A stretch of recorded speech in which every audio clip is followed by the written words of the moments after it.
പല ആളുകൾ ഫോണിൽ കൂടെ നേരിട്ടും ഈ സംഭവിക്കാൻ പോകുന്ന കാര്യങ്ങളെക്കുറിച്ച് അവരിങ്ങനെ അന്വേഷിക്കാറുണ്ട്. എല്ലാവർക്കും അതൊരു താല്പര്യമാണ്, എന്താണ് ഇനി സംഭവിക്കാൻ പോകുന്നതാണ്. പ്രത്യേകിച്ച് ഇസ്രായേൽ ഗാസ യുദ്ധത്തിൻ്റെയും തന്നെയല്ല ഇപ്പോൾ അഫ്ഗാൻ, പാകിസ്ഥാൻ, ഇസ്ലാമിക രാജ്യങ്ങൾ നമ്മൾ അടിക്കാൻ തുടങ്ങുന്നു. മറ്റ് ക്രിസ്ത്യൻ രാജ്യങ്ങളായ ഉക്രൈൻ, റഷ്യ എന്ന് വേണ്ട മനുഷ്യൻ ഒന്നിനൊന്നിനൊന്നിനൊന്നിന് സമാധാനം നഷ്ടപ്പെട്ടു പോകുന്നൊരു സമയം വന്നിരിക്കുകയാണ്. എന്തായിരിക്കും ഇതിൻ്റെയൊക്കെ ഉദ്ദേശങ്ങൾ? നമുക്കറിയാം, തിരുവചനത്തിൽ 2 വചനങ്ങളെ നമ്മൾ വായിക്കുമ്പോൾ ഒന്നാണ് എബ്രായലേഖനം 12-ാം അധ്യായത്തിൽ 26-ാം വാക്യം മുതൽ വായിക്കുമ്പോഴേ അവിടെ നമ്മൾ പറയുന്നു, ഞാൻ പുറത്തുനിന്ന് കഴിഞ്ഞിട്ട് ആകാശത്തെയും ഭൂമിയെയും കടലിനെയും കരയെയും ഇളക്കും. ഇതിനു വേണ്ടി ഇളക്കമില്ലാത്തൊരു രാജ്യം സ്ഥാപിക്കേണ്ടതിന് വേണ്ടി. വായിച്ച്, ഇപ്പോഴും ഞാൻ ഇനി ഒരിക്കൽ ഭൂമിയെ മാത്രമല്ല ആകാശത്തെ ഇളക്കുമെന്ന് അവൻ വാഗ്ദത്തം ചെയ്തു. ഇനി ഒരിക്കൽ എന്നല്ല, ഇളക്കമില്ലാത്തത് നിലനിൽക്കേണ്ട നിർമ്മിതമായ ഇളക്കമുള്ളതിന് മാറ്റം വരുമെന്ന് സൂചിപ്പിക്കും. നിർമ്മിതമായതിനെല്ലാം, നിർമ്മിതമായ പല കാര്യങ്ങളും നമ്മൾ കണ്ടുകൊണ്ടിരിക്കുകയാണ്, AI ഉൾപ്പെടെ. ഇത് നാം നോക്കി എത്രയോ വർഷത്തിലേക്കാണ് AI ഉപയോഗിച്ചുകൊണ്ട് വിവാഹം കഴിക്കാം, അവരുടെ സെക്ഷുവൽ ജീവിതത്തിൽ തൃപ്തരാകാമെന്ന് പറയുന്നു പബ്ലിഷ് ചെയ്തുകൊണ്ടിരിക്കുകയാണ്. അതുപോലെ തന്നെ സോദോമിക പാപങ്ങൾ. ഞാൻ ഓർക്കുകയാണ്, 1979 ഞാൻ രക്ഷിക്കപ്പെട്ടതിൻ്റെ ആ സമയത്ത്, 78 രക്ഷിക്കപ്പെടുന്നത്, ആലപ്പുഴ ടൗണിൽ ഒരു പരസ്യവും ഞങ്ങൾ നടത്തി. ഇന്ത്യ എബ്രിയോ ക്രൂസേഡിന്റെ കെയർ ഓഫിൽ ഞങ്ങളെല്ലാം കൂടി ഒരു പരസ്യവും നടത്തുമ്പോൾ അവിടെ ജോർജ് പിള്ള എന്ന് പറയുന്ന ഒരു ദേവദാസൻ ഉണ്ടായിരുന്നു. ഒരു വിശ്വാസിയാണ്, സുവിശേഷകൻ, ആലപ്പുഴക്കാരൻ. അദ്ദേഹമാണ് അതിൽ താനും പ്രസംഗിച്ചു, ഞാനും പ്രസംഗിച്ചു. താൻ പ്രസംഗിച്ചു കൊടുത്ത് നല്ല ആത്മശക്തിയിൽ താൻ ഇങ്ങനെ പറയുകയുണ്ടായി, സോദോമിനെയും ഗോമോറയെയും ന്യായം വിധിച്ചതായ ദൈവം അമേരിക്കയെ ന്യായം വിധിച്ചില്ലെങ്കിൽ ദൈവം സോദോമിനോട് ഗോമോറയോടും ക്ഷമ പറയണം എന്ന് ബില്ലിഗ്രാമിന്റെ പ്രസംഗത്തെ എടുത്ത് താൻ പറയാനിടയായി. അപ്പോൾ ഞാനത് പിന്നീട് പഠിക്കുകയുണ്ടായി. അപ്പോൾ സോദോം ഗോമോറ നമുക്കറിയാം, ഹോമോസെക്സ്വാലിറ്റിയിൽ തീവ്രമായ സമയത്തിൽ അതിനെ അഴിച്ചു ബന്ധവും തീ ഇറക്കി നശിച്ച് ഇന്നും ചാവുകടലായിട്ട് അതിന്റെ ശേഷിപ്പ് കിടക്കുകയാണ്. ഇത് ലോകം മുഴുവനും ഇതുപോലുള്ളതായ അനേക പാപങ്ങൾ, തിന്മകൾ ലോകത്ത് നടന്നുകൊണ്ടിരിക്കുകയാണ്. ചാർലി ക്രിക്കിനെ വെടിവെച്ചു വന്നതായ റോബിൻസൺ നമുക്കറിയാം, അവരൊരു ട്രാൻസ്ജെൻഡർ അവരോടുകൂടി ചേർന്ന് ജീവിച്ച് മുന്നോട്ട് പോകുമ്പോഴാണ് ഈ സ്പിരിറ്റ് ഉണ്ടായത്. അപ്പൊ ഈ പാപം ഇന്ന് തുടങ്ങിയതല്ല. ഇന്ന് അതിന്റെ മൂർധന്യാവസ്ഥയിൽ എത്തിക്കൊണ്ടിരിക്കുന്ന കാലങ്ങളിൽ നമുക്ക് നിശ്ചയമായിട്ട് പറയും, ഈ ഭൂമിയെ ഇത് നവീകരിക്കേണ്ടത് ആവശ്യമില്ല. ഇത് നശിപ്പിക്കുകയല്ല, ഇത് നവീകരിക്കേണ്ടതായ സമയം വരികയാണ്. അതുകൊണ്ടാണ് ഞാൻ ആകാശത്തെ ഭൂമിയെ വിളക്കും. അവിടെ താഴെ വായിക്കുമ്പോൾ എന്തിനാണ് ഇളകാത്തതായ ഒരു രാജ്യം സ്ഥാപിക്കണം. വായിച്ച്, ആകയാൽ ഇളകാത്ത രാജ്യം പ്രാപിക്കുന്നതുകൊണ്ട് നാം നന്ദിയുള്ളവരായി. 12:27 എബ്രായലേഖനം 12:28 ഇളകാത്തതായ ഒരു രാജ്യം സ്ഥാപിക്കും. ഇതിനെ ഇളക്കി കഴിഞ്ഞെങ്കിൽ മാത്രമേ ഈ മനുഷ്യനുണ്ടാക്കിയ നിർമ്മിത ഫൗണ്ടേഷൻ ഉൾപ്പെടെ ബേസ്മെന്റ് എല്ലാം മാറ്റിയെങ്കിൽ മാത്രമേ പുതിയൊന്നും നിർമ്മിക്കാൻ കഴിയൂ. ഇസ്രായേൽ ജനം തന്റെ പ്രതാപത്തിലും മഹത്വത്തിലും ഉണ്ടാക്കിയതായ ശലോമോന്റെ ആലയം പാപം നിറഞ്ഞു കഴിഞ്ഞപ്പോൾ, ദൈവത്തെ വിട്ടകന്ന് പാപത്തിലേക്ക് പോയി കഴിഞ്ഞപ്പോൾ ദൈവം അതിനെ നശിപ്പിക്കാൻ ഓർഡർ കൊടുത്തു. അതിന്റെ അടിസ്ഥാനം വരെയും ഇളക്കി മറിച്ചതാണ്. അടിസ്ഥാനം വരെ ഇളക്കി മറിച്ചതിന് ശേഷം പിന്നീടാണ് സൈന്യത്താൽ വല്ല ശക്തിയാലുള്ള ദൈവത്തിന്റെ പ്ലാൻ പ്രകാരം സിരുബാബിന്റെ ആലയം. ഇത് നിഴലാണ്. ഇതുപോലെയാണ് നമ്മുടെ പേഴ്സണൽ ജീവിതത്തിലും സാമൂഹ്യ ജീവിതത്തിലും രാഷ്ട്രീയമായി നോക്കുമ്പോൾ ഒരു ഇളക്കം സംഭവിക്കാൻ പോവുകയാണ്. ഒന്നാമതായ ഇളക്കം എന്താണ്? നമ്മൾ വായിച്ചത് ഓൾ ദി കിങ്ഡം, എല്ലാ സാമ്രാജ്യങ്ങളും ഇളകുന്നതാണ്. ഇത് ലോകത്തിലുണ്ടായ എത്രയോ സാമ്രാജ്യങ്ങളാണ്. ആദ്യം തന്നെ നിമ്രോദിന്റെ ബാബിലോൺ സാമ്രാജ്യം, ഈജിപ്ഷ്യൻ സാമ്രാജ്യം, ബാബിലോൺ സാമ്രാജ്യം, മേദൻ പെർഷ്യ, ഗ്രീക്ക് സാമ്രാജ്യം, റോമൻ സാമ്രാജ്യം, ബ്രിട്ടീഷ് സാമ്രാജ്യം, ഇപ്പോൾ ലാസ്റ്റ് അമേരിക്ക ഒരു സാമ്രാജ്യം പോലെ ഒരു മേധാവിത്വം പോയിക്കൊണ്ടിരിക്കുകയാണ്. അതിൽ നാശമുണ്ടാകും, അല്ലെങ്കിൽ കഴിവുണ്ടാകും. നമുക്ക് ഇരമ്യാ പ്രവചനം നമ്മൾ വായിക്കുമ്പോൾ അവിടെ ഒരു വാക്യമുണ്ടല്ലോ, വിനാശപർവ്വതമേ, ബാബിലോണിനെ കുറിച്ച് പറയപ്പെട്ടെ വായിച്ച വാക്യമുണ്ട്. ബാബിലോണിലെ നമ്മൾ വായിക്കുമ്പോൾ അവിടെ വിനാശപർവ്വം എന്നാണ് പറയുന്നത് അല്ലേ? എത്ര അധ്യായം? 51-25. ഇരമ്യാവ് 51-25 ഏറ്റവും വലിയ സാമ്രാജ്യമായ ബാബേൽ സാമ്രാജ്യത്തെ നോക്കി ദൈവം പറയുന്നു. ഇരമ്യാവിൽ കൂടെ പറയുകയാണ്, എന്താ വായിച്ചേ? ഇരമ്യാവ് 51-25. സകല ഭൂമിയെ നശിപ്പിക്കുന്ന വിനാശക പർവ്വതമേ, ഞാൻ നിനക്ക് വിരോധമായിരിക്കുന്നു. സകല ഭൂമി എന്ന് പറഞ്ഞ ആ കാലത്തിൽ സകല രാജ്യങ്ങളെയും കീഴടക്കിക്കൊണ്ട് ബാബിലോണിയൻ സാമ്രാജ്യം മേധാവിത്വത്തിൽ വന്ന് അഹങ്കാരത്തിന്റെ നീളത്തിന്റെ ഉച്ചകൂടിയിൽ എത്തിയപ്പോൾ ദൈവം ആ സാമ്രാജ്യത്തിനെതിരായിട്ട് പറയുകയാണ്, എന്താ? സകല രാജ്യങ്ങളെയും വായിച്ചേ. സകല ഭൂമിയെ നശിപ്പിക്കുന്ന വിനാശക പർവ്വതമേ, ഞാൻ നിനക്ക് വിരോധമായിരിക്കുന്നു. പർവ്വതം എന്ന് പറയുന്നത് സാമ്രാജ്യങ്ങളെ കാണിക്കുകയാണ്. ദൈവരാജ്യത്തെ ഒരു പർവ്വതത്തോട് ഉപയോഗിച്ചിട്ടുണ്ട്, മറ്റു പല സാമ്രാജ്യങ്ങളെയും പർവ്വതങ്ങളോട് ഉപയോഗിച്ചിട്ടുണ്ട്. പക്ഷെ അത് ദൈവത്തിന്റെ പദ്ധതിയിൽ നിന്ന് മാറിക്കഴിയുമ്പോൾ ദൈവം അതിനെ നശിപ്പിക്കാൻ ഓർമ്മ. അങ്ങനെയാണ് ഈ ലോകത്തിലുള്ള എല്ലാ സാമ്രാജ്യങ്ങളും നശിക്കാൻ കാരണമായ. എന്തിനാ കാരണം? All the kingdom shall be shaken except the kingdom of God. ദൈവത്തിന്റെ രാജ്യം അവസാനം സ്ഥാപിക്കപ്പെടും. അപ്പൊ ആ രാജ്യം സ്ഥാപിക്കപ്പെടുന്നതിന് നമുക്കറിയാം, ഇപ്പൊ അവസാനമായി അമേരിക്ക ഒരു വലിയ മേധാവിത്വത്തിലേക്ക് ലോകത്തിൽ പോലീസിനെ പോലെ നിൽക്കുന്ന ഒരു സമയമാണ്. മറ്റൊന്ന് ഇസ്രായേൽ. ഈ നാളിൽ നമുക്കറിയാം, അവരുടെ സ്വന്തം നിലനിൽപ്പിനാണെങ്കിൽ പോലും എത്രയോ 10,000-ങ്ങളെ 40-50,000 അതിലധികം പേരെയും ഒരു കാര്യത്തിന് വേണ്ടി കൊല്ലേണ്ടതായിട്ട് വന്നു, ജീവന്റെ. അപ്പൊ ഇതിന്റെ പിന്നിൽ പ്രവർത്തിക്കുന്ന സംഹാര പിശാച് ഇപ്പോൾ ഹമാസ് വീണ്ടും വന്ന് എന്ത് ചെയ്തു? സ്വന്തം ജനമായ പാലസ്തീനെ വെടിവെച്ച് കൊല്ലുകയാണ്. ഇതൊക്കെ എന്താ സംഭവിക്കുന്നത്? ഇതിന്റെ പിന്നിൽ പ്രവർത്തിക്കുന്ന സാമ്രാജ്യത്തെ ഉണ്ടാക്കാൻ ആഗ്രഹിക്കുന്ന ആയ ലൂസിഫർ. യെശയ്യാ 14 വായിക്കുമ്പോൾ, ഞാൻ സ്വർഗത്തിൽ കയറും, എന്റെ സിംഹാസനം അത്യുന്നതിനോട് സമനാകും, എന്റെ നക്ഷത്രങ്ങൾക്ക് ഞാൻ ഇരുന്നാലും എന്നുള്ള അകത്ത ഈ ലൂസിഫറാണ്. അത് ഓരോ കാലഘട്ടത്തിൽ അവരുടെ സാമ്രാജ്യം എഴുന്നേൽപ്പിച്ചുകൊണ്ട് വരും. എന്നാൽ അമേരിക്കയെ സംബന്ധിച്ച് വ്യത്യാസം, അതിന്റെ തുടക്കം ലൂസിഫർ അല്ല. അവിടെ നമുക്കറിയാം, ഞാൻ കഴിഞ്ഞ പ്രാവശ്യം പറഞ്ഞതുപോലെ അമേരിക്കയുടെ ആരംഭഘട്ടത്തിൽ പിൽഗ്രിം ഫാദേഴ്സ് അവര് മേഫ്ലവർ കപ്പലിൽ വന്ന് ബൈബിളുമായിട്ടാണ് അവർ പ്രവേശിക്കുന്നത്. അങ്ങനെ ബൈബിളും ദൈവത്തിന്റെ വചനത്തിന്റെ അടിസ്ഥാനത്തിൽ ഒരു നല്ല രാജ്യത്തിന് തുടക്കപ്പെട്ടു. അതാണ് അമേരിക്ക. ഈ അമേരിക്ക സാമ്രാജ്യം വന്നതിന് ശേഷം, അല്ലെങ്കിൽ രാജ്യം വന്നതിന് ശേഷം, സുവിശേഷീകരണത്തിന് വലിയ പ്രാധാന്യം കൊടുത്തു. ലോകത്തിൽ ആയിരക്കണക്കിന് മിഷണറിമാരെ ലോകത്തിന്റെ വിവിധ ഭാഗങ്ങളിൽ കൊടുക്കുകയും അതുപോലെ ബൈബിൾ ദൈവത്തിന്റെ വചനം പല ഭാഷകളിൽ പ്രിന്റ് ചെയ്ത് ലോകത്തിൽ കൊടുക്കുകയും അങ്ങനെ വലിയ നല്ല കാര്യം അമേരിക്ക ചെയ്തു. പക്ഷെ എങ്കിലും നല്ല കാര്യങ്ങൾ ചെയ്യുമ്പോൾ തന്നെ എന്ത് ചെയ്യും? ദുഷ്ടർ കള വിതയ്ക്കും. അതേ അമേരിക്കയിൽ സാത്താൻ പലവിധമായ പ്രവർത്തനങ്ങൾ ആരംഭിച്ച് അമേരിക്കയെ ഇത്രയും വർഷമായിക്കൊണ്ടിരിക്കുന്ന സമയം കൂടി കാണുന്നു. ഇപ്പോൾ അമേരിക്ക അവസാനമായിട്ട് ഇസ്രായേലിനെ സപ്പോർട്ട് ചെയ്തിട്ടുണ്ട്. ആ ഇസ്രായേലിനെ സപ്പോർട്ട് ചെയ്ത അമേരിക്കയുടെ ഒരു നാശത്തെ കുറിച്ചിരിക്കുന്ന ഒരു ദേവദാസൻ വെളിപ്പാട് പുസ്തകം 8-ാം അധ്യായത്തിൽ 8-ാം വാക്യത്തിൽ പാടുന്ന, അത് വിനാശപർവ്വതമല്ല, അതിന്റെ പർവ്വതം ചിത്രീകരിച്ച് ചെയ്യുകയാണ്. അത് അമേരിക്കയാണെന്നാണ് അവരുടെ വ്യാഖ്യാനം. രണ്ടാമത്തെ ദൂതനൂതി, അപ്പോൾ തീ കത്തുന്ന വൻ മല പോലെ സമുദ്രത്തിലേക്ക് എറിഞ്ഞിട്ട് കടലിൽ 1/3 രക്തമായി തീർന്നു. കാരണം രണ്ടാമത്തെ ദൂതന്റെ ഊതുന്ന കാലത്തിൽ ബാബിലോൺ സാമ്രാജ്യം നിലവിലുണ്ട്. വെളിപ്പാട് ദിവസം 17-18 കാണുന്ന ബാബിലോൺ സാമ്രാജ്യം, ബാബിലോണിയ ആ ഷെയർ അല്ലെങ്കിൽ എക്കണോമിക് അല്ലെങ്കിൽ മാർക്കറ്റ്, സൂപ്പർ മാർക്കറ്റ് ലോകത്തിലുള്ളപ്പോൾ തന്നെ ആ രണ്ടാമത്തെ കാരണം വന്നപ്പോൾ അതിന് നാശം സംഭവിക്കുന്നില്ല. അപ്പൊ 1-2 തുടക്കത്തിൽ തന്നെ ഇവിടെ പറയുമ്പോൾ ഒരു പർവ്വതം കടലിലേക്ക് ഇറങ്ങി പറയുന്നതാണ്. വായിച്ച്. രണ്ടാമത്തെ ദൂതനൂതി, അപ്പോൾ തീ കത്തുന്ന വൻ മല പോലെയാകുന്ന സമുദ്രത്തിലേക്ക് എറിഞ്ഞിട്ട് കടലിലെ 1/3 രക്തമായി തീർന്നു. അപ്പൊ ഈ മലയെന്ന് പറയുന്നത് അമേരിക്കൻ സാമ്രാജ്യത്തിന്റെ പിന്നിൽ പ്രവർത്തിക്കുന്ന ദുഷ്ടശക്തിയെ, ആ സാമ്രാജ്യ ശക്തി അതോടുകൂടി അവസാനിക്കുന്നത്. ഇപ്പൊ തന്നെ അമേരിക്ക വളരെ കഷ്ടകാലത്തിലാണ്. അവൻ നമുക്കറിയാം, സാമ്പത്തിക വലിയ പ്രതിസന്ധികൾ കിടക്കുന്നതുകൊണ്ടാണ് ടാക്സ് എല്ലാം വർദ്ധിപ്പിച്ചപ്പോൾ രാജ്യങ്ങളിൽ തന്നെയല്ല അമേരിക്ക വിചിന്തനം ചെയ്തു, ഇനി ഞങ്ങൾ മറ്റു രാജ്യങ്ങളിൽ ഇടപെട്ടിട്ട് ഞങ്ങളുടെ സുരക്ഷയാണ് ആവശ്യം.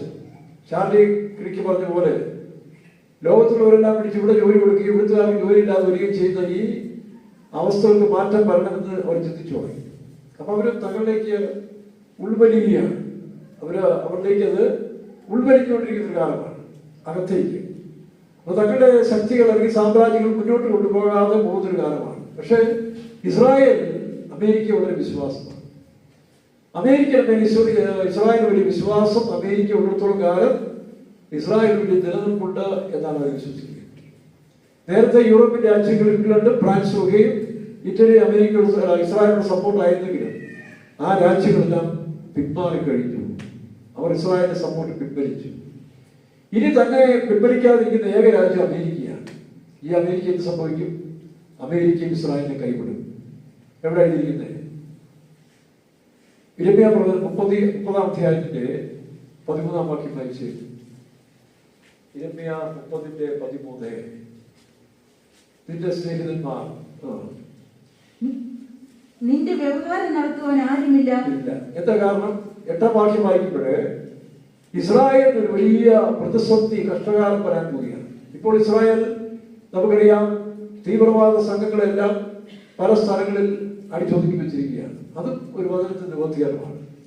എസെക്കിയേൽ 32-ാം അധ്യായം മുഴുവൻ വായിക്കുമ്പോൾ, എസെക്കിയേൽ 32 മുഴുവൻ വായിക്കുമ്പോഴേ അവിടെ ഏലാമിന്റെ അതിക്രമം, മോവാബിന്റെ അതിക്രമം, അതുപോലെ മറ്റു പല രാജ്യങ്ങളുടെയും അമോന്യരുടെ അതിക്രമം, യോർദാന്റെ, അതുപോലെ തന്നെ മോസ്കോ റഷ്യയുടെ അതിക്രമം, ഇങ്ങനെ പല രാജ്യങ്ങളുടെയും തീവ്രവാദ ശക്തികളെ ഒതുക്കുന്ന ഒരു അല്ലെങ്കിൽ അതിനെല്ലാം ന്യായം വിധിക്കുമെന്ന് നമ്മൾ കാണുന്നു. അത് വായിക്കട്ടെ. ഒരുപക്ഷെ ആ 32-ാം അധ്യായത്തിൽ പല സ്ഥലങ്ങളിൽ എഴുതിയിട്ടുണ്ട്. അപ്പൊ ആ ന്യായവിധികൾ ഒരു വിധത്തിൽ നടന്നുകൊണ്ടിരിക്കുകയാണ്. അപ്പൊ അങ്ങനെ ഇസ്രായേൽ ഒരു മികച്ച സ്ഥാനത്തേക്ക് വന്നിരിക്കുന്ന നമുക്ക് തോന്നാം. പക്ഷേ അമേരിക്കയുടെ സപ്പോർട്ട് അമേരിക്ക പിൻവലിക്കും.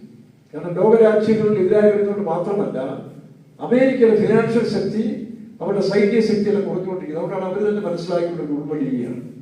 തന്നെയല്ല, ഇന്ന് അമേരിക്കയിലെ നേതൃസ്ഥാനത്തിരിക്കുന്ന ട്രംപ് ഉൾപ്പെടെ അവരെല്ലാം ദൈവത്തിൽ വലിയ വിശ്വാസമുള്ളവരാണ്, ബൈബിൾ അറിയാവുന്നവരാണ്. കഴിഞ്ഞ ദിവസം ട്രംപിന്റെ ഒരു പ്രസംഗം ഞാൻ കേട്ടു. നല്ല മനോഹരമായ സുവിശേഷ പ്രസംഗം. യേശു ക്രിസ്തു രാജാവായി ഭൂമിയിൽ വരുമെന്നും ഇവിടെ ഒരു വാഴ്ചയുണ്ടെന്ന് പറഞ്ഞാണ് പ്രസംഗം ചെയ്തു. അങ്ങനെ പലരും, ഇന്നത്തെ ക്യാബിനറ്റിലുള്ള പലരും യേശു ക്രിസ്തുവിനെ രക്ഷിതാവായി സ്വീകരിച്ചവരാണ്.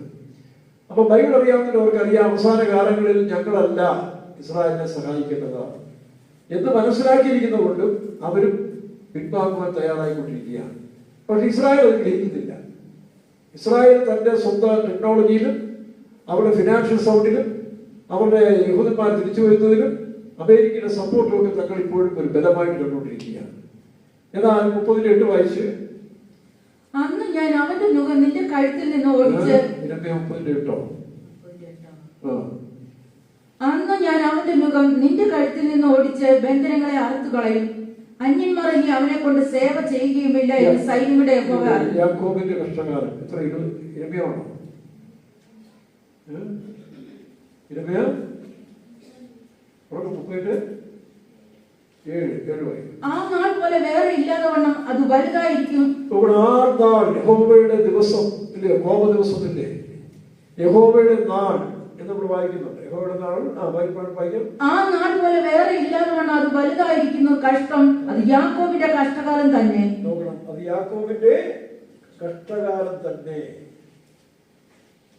അപ്പോൾ യെശയ്യാ 13-ാം അധ്യായത്തിന്റെ 6-ാം വാക്യത്തിൽ വായിക്കുമ്പോൾ, 6 മുതൽ 16 വരെ വായിക്കുമ്പോൾ അവിടെ നമ്മൾ യഹോവയുടെ ദിവസത്തെ കുറിച്ച് അവിടെ വ്യാഖ്യാനിച്ചിട്ടുണ്ട്. വായിച്ച്. യഹോവയുടെ ദിവസം സമീപിച്ചിരിക്കുന്നുണ്ട്. യഹോവയുടെ ദിവസം സമീപിച്ചിരിക്കുന്നുണ്ട്. മുറയിടുവിൻ, അത് സർവശക്തിയിൽ നിന്ന് സർവനാശം പോലെ വരുന്നു. അതുകൊണ്ട് എല്ലാ കൈകളും തളർന്നു പോകും. ലോകത്തിൽ വലിയ നാശം വരുന്നതായി കൂടാൻ കഴിയുന്നു. പല നഗരങ്ങളും. മുൻപ് റെയ്നാഡ് ബോംഗെയോ കേരളത്തിൽ വന്ന സമയത്തിൽ താനാണോ മറ്റൊരു പ്രവാചകൻ ഒരു ദർശനം കണ്ടു. ഈ Ernakulam city, Ernakulam town city wash down എന്നാണ്. അത് ഒഴുകിപ്പോകുമെന്ന് ദർശനത്തിൽ കണ്ട് വ്യാഖ്യാനിച്ചിട്ടുണ്ട്. ഇത് ശാസ്ത്ര പഠനത്തിൽ അവർ പറയുന്നത് നാളെ എറണാകുളം ഭൂമിയിൽ കാണുന്നതാണ്. കാരണം അത് ഒഴുകിപ്പോകുന്നതാണ്. കഴിഞ്ഞ രാത്രി എന്നോട് ഒരാൾ ചോദിച്ചു, മുല്ലപ്പെരിയാർക്ക് എന്ത് സംഭവിച്ചിരിക്കുന്നു, അത് നിങ്ങൾ സംഭവിക്കുമോ എന്നൊക്കെ. എനിക്കതിനെക്കുറിച്ച് വ്യക്തമായിട്ട് പറയാൻ സാധ്യമല്ല. കാരണം മനുഷ്യനെ ഭീതിപ്പെടുത്തുന്നൊരു കാര്യമാണ്. ഏതായാലും ഒരു കാര്യം, അമേരിക്ക പണ്ടൊരുത്തന്നെ ഒരാള് പേപ്പർ എഴുതിയിരിക്കുന്നുണ്ട്, മുല്ലപ്പെരിയാറിന് എന്തെങ്കിലും സംഭവിച്ചാൽ Ernakulam will be washed out. Ernakulam മാത്രമല്ല പല ജില്ലകളും അതിൻ്റെതായ ഇതൊക്കെ സംഭവിക്കപ്പെടുന്നില്ല. പക്ഷെ ഒരു കാര്യം നമുക്കറിയാം, സർവനാശവും ഭൂമിയിലേക്ക് വന്നുകൊണ്ടിരിക്കുന്ന ഒരു കാലം. വായിച്ച് യഹോവയുടെ ദിവസം സമീപിച്ചിരിക്കൊണ്ട് മുറയിടുവിൻ, അത് സർവശക്തനിൽ നിന്ന് സർവനാശം പോലെ വരുന്നു. അതുകൊണ്ട് എല്ലാ കൈകളും തളർന്നു പോകും. എല്ലാ കൈകളും നോക്കണം, എല്ലാ കൈകളും തളർന്നു പോകും. പിന്നെ സകല ഹൃദയവും ഉരുകിപ്പോകും. സകല ഹൃദയവും ചിന്തിച്ചു നോക്കി. ഇന്ന് നമുക്കറിയാം, ഇടുക്കിയിൽ കഴിഞ്ഞ 2 ദിവസത്തെ മഴ നിമിത്തം എത്രയോ മനുഷ്യർക്കാണ് മാനസികമായിട്ട് പ്രയാസം ഉണ്ടായത്. രാത്രി കാലങ്ങളിൽ നമ്മുടെ വിശ്വാസികൾ തന്നെ ഒരു അവര് ടെറസിന്റെ മേളിൽ പോയി താമസിക്കും, ഈ തണുപ്പോടി ജീവിക്കുന്നു. ഇതെല്ലാം ഒരു സൂചനകൾ മാത്രമാണ്. കാരണം മനുഷ്യൻ ദൈവത്തെ വിട്ട് പാപത്തിലും വർഷത്തിലും ജീവിക്കുന്ന ഒരു കാലഘട്ടത്തിലേക്ക് അധികമായി പിരിക്കും. ദൈവത്തെ വെല്ലുവിളിക്കുന്ന ഒരു കാലമാണ്. കാരണം സാധാരണ അവരെല്ലാം വ്യാപിച്ചുകൊണ്ടിരിക്കുന്ന ഒരു കാലമായതുകൊണ്ട് ദൈവത്തെ വെല്ലുവിളിക്കുന്ന ഒരു സമയം. ദൈവത്തെ വെല്ലുവിളിക്കാന്ന് പറഞ്ഞാൽ നിയമങ്ങൾക്ക്, പ്രമാണങ്ങൾക്ക്, സത്യങ്ങൾക്കെതിരായി നിൽക്കുക എന്നുള്ളതാണ്. അപ്പൊ അവിടെ അവസാനം അങ്ങനെ ഒരു ദുഷ്ടതലമുറയിന് ആവശ്യമില്ല. കാരണം അവരെ വ്യക്തിത്വത്തിന് നമ്മുടെ പുരയിടത്തിൽ തന്നെ വേസ്റ്റായിട്ട് കുറെ കള വളർന്നാൽ അതിന് ആദ്യം പെർമിഷന്റെ ആവശ്യമില്ല. അതിന് ഉടമസ്ഥനെ അതിന് ചെത്തി വെടിപ്പാക്കി അല്ലെങ്കിൽ അതുകൊണ്ട് തീരിട്ട് കളയും. മനുഷ്യൻ കളകൾക്ക് തുല്യമായി മാറുമ്പോൾ ന്യായവിധി ഉണ്ടാകുമെന്ന് നമുക്കറിയാം. ലോക ചരിത്രത്തിന്റെ കാണുന്നത്. അപ്പൊ അതുകൊണ്ടാണ് ഇവിടെ യഹോവയുടെ കോപ ദിവസത്തിൽ സർവനാശം വരും, സകലന്റെ ഹൃദയം ഉരുകിപ്പോകും, കൈകൾ തളർന്നു പോകും. വൈകാം സകല ഹൃദയം ഉരുകിപ്പോകും, അവർ ഭ്രമിച്ചു പോകും, വേദനയും ദുഃഖവും അവർക്ക് പിടിപെടും. നോവ് കിട്ടിയ സ്ത്രീയെ പോലെ അവർ വേദനപ്പെടും, അവർ അന്യോന്യം തുറച്ചു നോക്കും, അവരുടെ മുഖം ജ്വലിച്ചിരിക്കും. ഇങ്ങനെയുള്ളതായ അനർത്ഥങ്ങൾ പല വചനങ്ങൾ നമുക്ക് കാണാൻ കഴിയുന്നത് ഇപ്പോൾ ലോകത്തിൽ സംഭവിച്ചുകൊണ്ടിരിക്കുകയാണ്. നമ്മുടെ ഇസ്ലാമിക രാജ്യങ്ങളായ അഫ്ഗാൻ, പാകിസ്ഥാൻ തമ്മിൽ തകർത്തുകൊണ്ടിരിക്കുകയാണ്. അപ്പം നമുക്കറിയാം, മതമല്ല, മതത്തിന്റെ എല്ലാം പിന്നിൽ പ്രവർത്തിക്കുന്ന ശക്തി, രാഷ്ട്രീയത്തിന്റെ പിന്നിൽ പ്രവർത്തിക്കുന്ന ശക്തിയാണ് ലൂസിഫറിന്റെ അല്ലെങ്കിൽ വീണുപോയ സാത്താന്റെ ശക്തി, ദുഷ്ടാത്മാവ് പറയാം. അപ്പൊ അങ്ങനെ വരുന്നത് കൊണ്ട് ഇസ്രായേലിന് വരുന്നുണ്ട് വലിയ ന്യായം. അതാണ് നമ്മൾ യിരെമ്യാ 30:8 വായിക്കുമ്പോൾ ഇതുവരെയും വരാത്ത 7 മുതൽ വായിച്ചു യാക്കോബിന്റെ കഷ്ടകാലം. ആ നാൾ പോലെ വേറെ ഇല്ലാതെ വണ്ണം അത് വലുതായിരിക്കുന്നു കഷ്ടം. അത് യാക്കോബിന്റെ കഷ്ടകാലം തന്നെ. യാക്കോബിന്റെ കഷ്ടകാലം തന്നെ.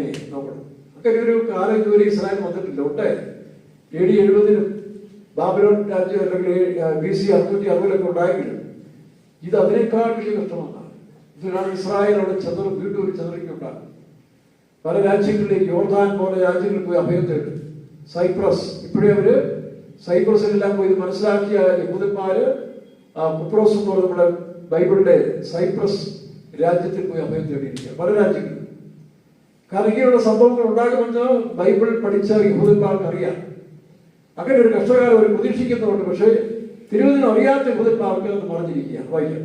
എങ്കിലും അവൻ അതിൽ നിന്ന് രക്ഷിക്കപ്പെടും. അന്ന് ഞാൻ അവന്റെ മുഖം നിന്റെ കഴുത്തിൽ നിന്ന് ഓടിച്ചു. എന്നാൽ ഈ കഷ്ടകാലം കഴിയുന്ന സമയത്തിൽ അവന്റെ മുഖം ഏത് മുഖമാണ്? യെശയ്യാവിൽ നമ്മൾ വായിക്കുമ്പോൾ 10-ാം അധ്യായത്തിലുള്ള ആ വാക്യം അവിടെ വരുന്നു. അസീറിയയുടെ അല്ലെങ്കിൽ വീണ്ടും എഴുന്നേൽക്കുന്ന ദാനിയേൽ പ്രവചനം 7, 9, 11 അധ്യായങ്ങൾ കാണുന്ന വീണ്ടും എഴുന്നേൽക്കാൻ പോകുന്ന സാമ്രാജ്യം. ഈ റോമൻ സാമ്രാജ്യത്തിന് ശേഷം അതിൽ നിന്നുണ്ടാകുന്ന 10 കുമ്പുകളിൽ ഒരു ചെറിയ കുമ്പ് മുളച്ചു വരും. അവരാണ് ആന്റിക്രൈസ്റ്റ്. ആ ആന്റിക്രൈസ്റ്റ് ഭരണം ഭൂമി ഇപ്പോൾ ഏറ്റവും അടുത്തിരിക്കുന്ന ഒരു കാലമാണ്. എന്താ തടസ്സങ്ങൾ? തെസ്സലോനിക്ക ലേഖനത്തിൽ 2 തെസ്സലോനിക്ക 1-ാം അധ്യായത്തിന് 3 മുതൽ താഴെ വായിക്കുമ്പോൾ അധർമ്മത്തിന്റെ മർമ്മം ഇപ്പോഴേ വ്യാപരിക്കുന്നു, വഴി തടുക്കുന്നു. പരിശുദ്ധാത്മാവ് തന്റെ സഭയെ ഇവിടുന്ന് മാറ്റപ്പെടുന്ന കാര്യം മാത്രമേ ഉള്ളൂ. ഈ സാമ്രാജ്യമല്ല. യഹൂദൻ തന്റെ ആലയം പണിയാൻ വേണ്ടി ഒരുങ്ങിയിരിക്കുന്നു.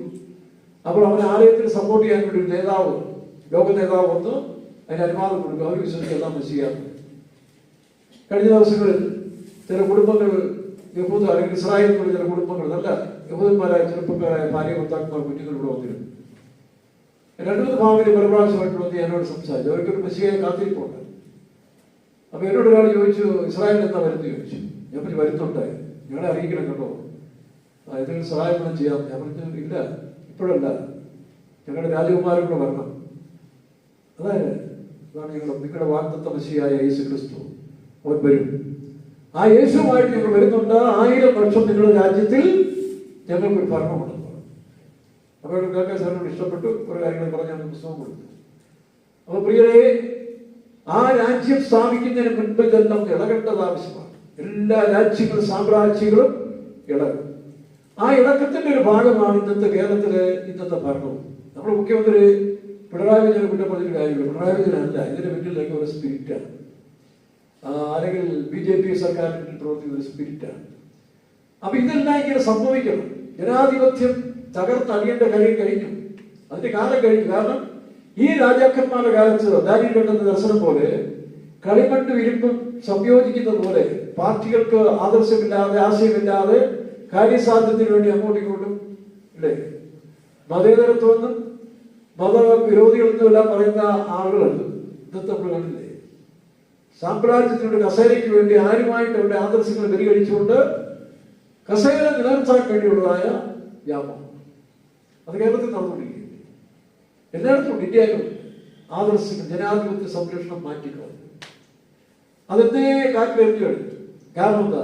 അതിന്റെ കാലം കഴിഞ്ഞു. അതുകൊണ്ട് മോദിയെ കുറ്റം പറഞ്ഞുകൊണ്ട് പിണറായി കുറ്റം പറഞ്ഞിട്ട് കാര്യമില്ല. ഇനി വാഴേണ്ടവൻ ഒരേ ശക്തി അല്ലെങ്കിൽ പൂർണ്ണനായ ഒരു ദുഷ്ടൻ ലോകത്തിൽ ഭരിക്കാൻ വരികയാണ്. പക്ഷെ അതിന്റെ കാറ്റിപ്പോഴേ വീശി തുടങ്ങിയതിന്റെ ലക്ഷ്യമാണ് ഈ അരാജകത്വവും അധർമ്മവും അനീതിയും കേരളത്തിലും ഇന്ത്യയായി പകർത്തുമ്പോൾ കാണുന്നത്. എന്താ കാരണം?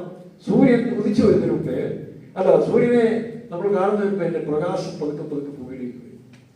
അപ്പൊ അധർമ്മത്തിന്റെ ശക്തി തെസ്സലോനിക്കർ ഒന്നിൽ വായിക്കുമ്പോൾ അധർമ്മത്തിന്റെ ശക്തി ഇപ്പോഴേ വ്യാപിക്കുന്നുണ്ട്, ഇതുവരെ തടുക്കുന്നവൻ വഴിയിൽ നിന്ന് നീങ്ങി പോവുക മാത്രമേ. വ്യാപരിച്ചുകൊണ്ടിരിക്കുന്നതുകൊണ്ടാണ്. അതുകൊണ്ടൊരു വ്യക്തിപരമായ ഒരു മുഖ്യമന്ത്രിയോ ഒരു മന്ത്രിയോ കുറ്റം പറഞ്ഞൊരു കാര്യമുണ്ട്. അവർക്ക് അഭിപ്രായമില്ല. അവർ ഇന്ന് പറയുന്നത് നാളെ പറയും. ഒരു മന്ത്രിയുടെ വാക്യം കൊടുക്കത്തില്ല. സാധാരണ മനുഷ്യൻ തെരുവ് പറയുന്ന പോലെയാണ് ചില മന്ത്രിമാരുടെ അഭിപ്രായം പറയുന്നത്. എന്താണെന്ന് വെച്ചാൽ ഇവർക്ക് അറിയത്തില്ല. അവരെ നിയന്ത്രിക്കുന്ന ശക്തികൾ പോസ്റ്റിന്റെ ആത്മാവ്. പോസ്റ്റ് പറയുന്നതിന് എന്തോരം താല്പര്യമാണ്. ഈ വർഷങ്ങളായിട്ട് പോസ്റ്റ് പറഞ്ഞുകൊണ്ടിരിക്കുന്ന ലീഡേഴ്സ് എത്ര സമർത്ഥമായിട്ടാണ് അതിനെ പറഞ്ഞ് സ്ഥാപിക്കാൻ പോകുന്നത്. പക്ഷെ നിൽക്കും. എതിർ ക്രിസ്തുവിന്റെ കാലം വരെയും ഈ പോസ്റ്റ്. അതുകൊണ്ടാണ് പോസ്റ്റ് വിശ്വസിക്കുമാറ് അവിടെ 2 സത്യത്തെ വിശ്വസിക്കാതെ അനീതിയിൽ രസിക്കുന്ന ഏവർക്കും ന്യായവിധി വരേണ്ടതിന് ദൈവം അവർക്ക് പോസ്റ്റ് വിശ്വസിക്കുമാർക്ക് രാജ്യത്തിന്റെ വ്യാപാര ശക്തിയായി. ദൈവം എന്ന് പറഞ്ഞാൽ ദൈവം അവിടെ അനുവദിക്കുന്നതല്ല. ആ സാഹചര്യങ്ങൾ അല്ലെങ്കിൽ ആ സന്ദർഭങ്ങൾ അങ്ങനെ സംഭവിച്ചുകൊണ്ടിരിക്കുകയാണ്. അപ്പൊ മനുഷ്യന് സത്യം ഈ കാലത്തിൽ ആവശ്യം. പോസ്റ്റ് പറയണം. അത് വളരെ അതിശയോക്തിയായ കാര്യങ്ങൾ പറയണം. ഇളക്കപ്പെരുപ്പത്തിന്റെ കാര്യങ്ങൾ പറയണം. അങ്ങനെ പോസ്റ്റ് പറഞ്ഞ് ആധികാരികമായി സ്ഥാപിച്ചുകൊണ്ടിരിക്കുന്ന മത നേതാക്കന്മാർ, രാഷ്ട്ര തലവന്മാർ, ഭരണകർത്താക്കന്മാർ നമ്മൾ കാണുമ്പോൾ ഒരു ചളിപ്പുമില്ല. എത്ര കള്ളം പറഞ്ഞാലും പോസ്റ്റ് പറഞ്ഞാലും അതിലവർ ആനന്ദിക്കുകയാണ്. ഞങ്ങൾ പോസ്റ്റ് പറഞ്ഞ് മനുഷ്യരെ വിഡ്ഢികളാക്കുന്നു, അതിലവർ സന്തോഷിക്കുക. കാരണം ഈ കാലഘട്ടം അങ്ങനെയാണ്. എന്നാൽ ഈ സമയങ്ങളിലാണ് ഇസ്രായേലിന് പറ്റുന്ന അപകടം. അവന്റെ കഷ്ടകാലം ഇവര് പോയി ഈ എതിർ ക്രിസ്തുവിന്റെ പോസ്റ്റിൽ വിശ്വസിക്കുകയും അവസാനം നോക്കണം അമേരിക്ക പോലും അവരെ കൈവിടുന്ന. വായിച്ചു 30:13 വായിച്ചു.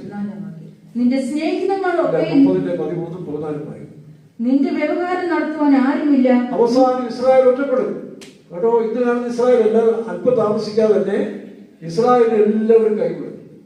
അമേരിക്കയെ കൈവിട്ട് ഒഴിക്കും. നിങ്ങളെ കൂടി സാധിക്കത്തില്ല. എന്താ കാരണം? അത് അമേരിക്കയുടെ കുറ്റമല്ല, ട്രംപിന്റെ കുറ്റമല്ല. ട്രംപ് കാര്യമായിരുന്നല്ല.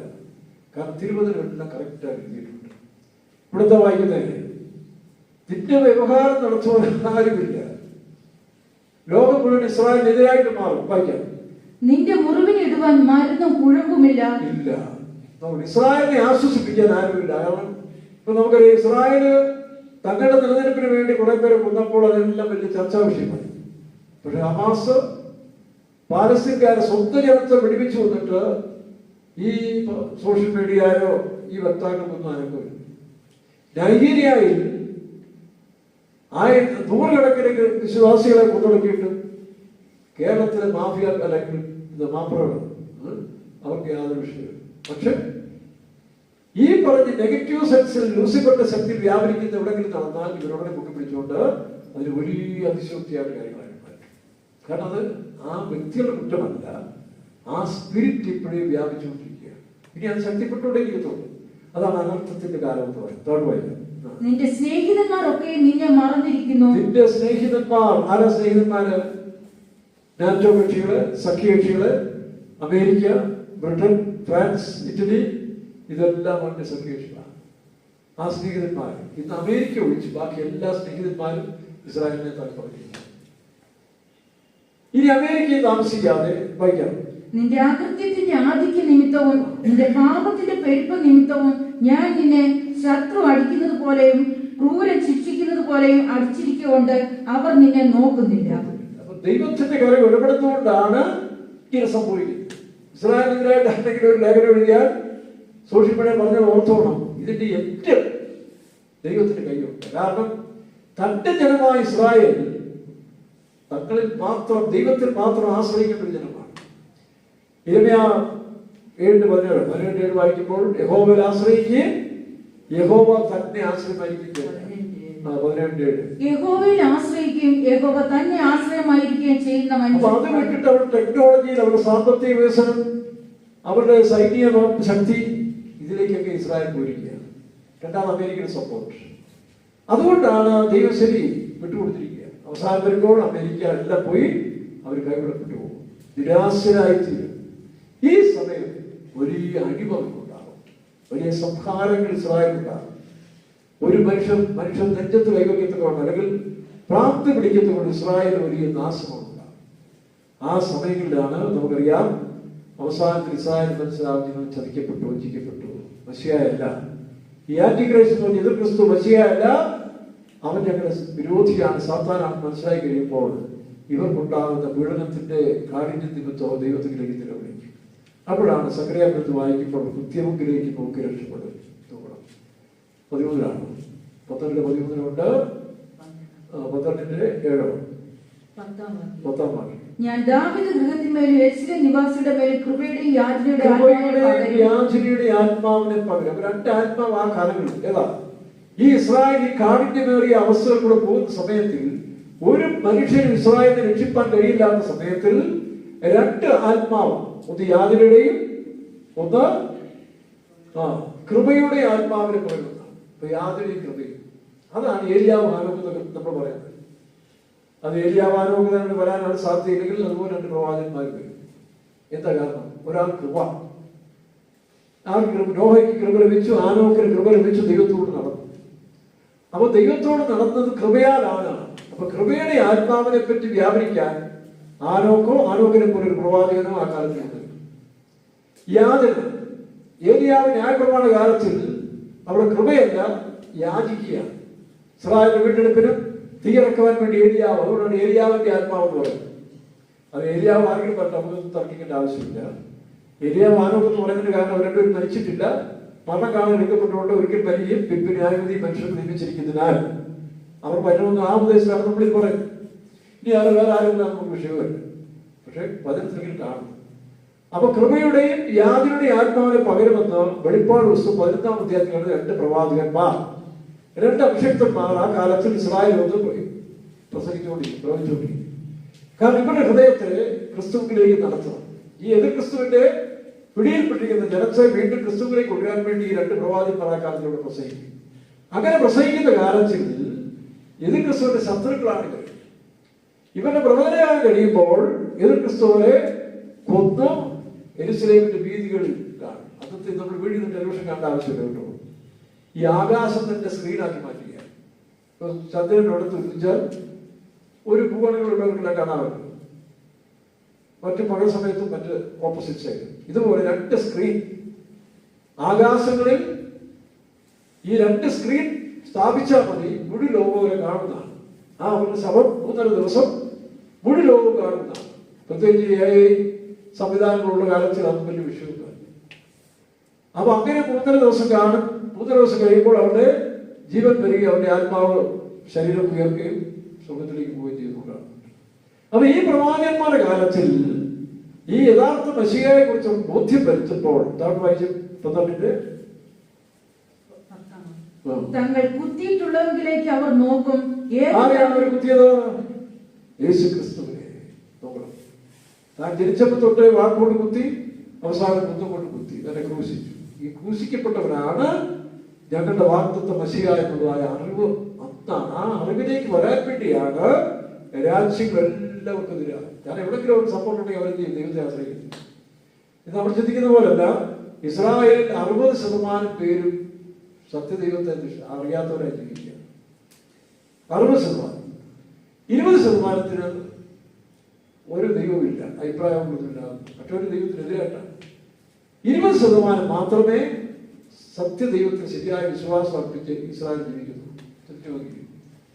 അപ്പൊ ഈ നാളുകളിൽ അവർ ദൈവത്തിലേക്ക് തിരിച്ചു വരും. കുത്തിയമക്കിലേക്ക് നോക്കി വായിക്കാം. ഏത് ജാതിനെ കുറിച്ച് വിലപിക്കുന്നത് പോലെ അവർ അവനെ കുറിച്ച് വിലപിക്കും. യേശു ക്രിസ്തുവിനെ ഞങ്ങൾ ക്രൂശിച്ചവരാണ് മശിയ. ഇവർ കള്ളനാണ്, കാഫിയനാണ്, ഇവർ വ്യാജനാണ്, ചതിയനാണ്, വഞ്ചകനാണെന്ന് പറഞ്ഞവനെ വേശ്യാപുത്രനാണെന്ന് നിന്ദിച്ചു പറഞ്ഞ യേശുവിനെ അവർ സ്വീകരിക്കുകയും അങ്ങനെ യേശു ക്രിസ്തു അവർക്ക് വേണ്ടി യുദ്ധം ചെയ്യാൻ ഇറങ്ങി വരും. എവിടെ? യെശയ്യാ 63 വായിക്കുമ്പോൾ ബൊസ്രയിലേക്ക് യേശു ഇറങ്ങി. ആരാ? യോർദാനിലുള്ളതാണ്. അപ്പൊ യോർദാൻ ആ കാലത്ത് ഇസ്രായേലിന് അനുകൂലമായ സാഹചര്യം ഉള്ളതുകൊണ്ട് അവിടെയുള്ള യഹൂദന്മാർ ഒരുപാട് പലായനം ചെയ്യും. അവിടെ കർത്താവായ യേശു യഹൂദിന് വേണ്ടി 1000 വർഷം വർഷത്തിന് മുമ്പ് ഇറങ്ങി വരും.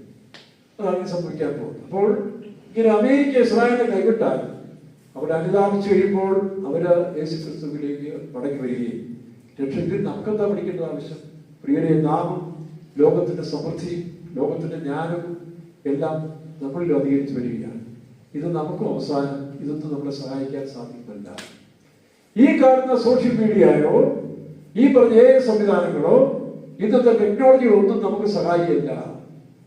നാം വിശ്വസിക്കുന്ന യേശു ക്രിസ്തുവിലേക്ക് നാം മടങ്ങി വരിക.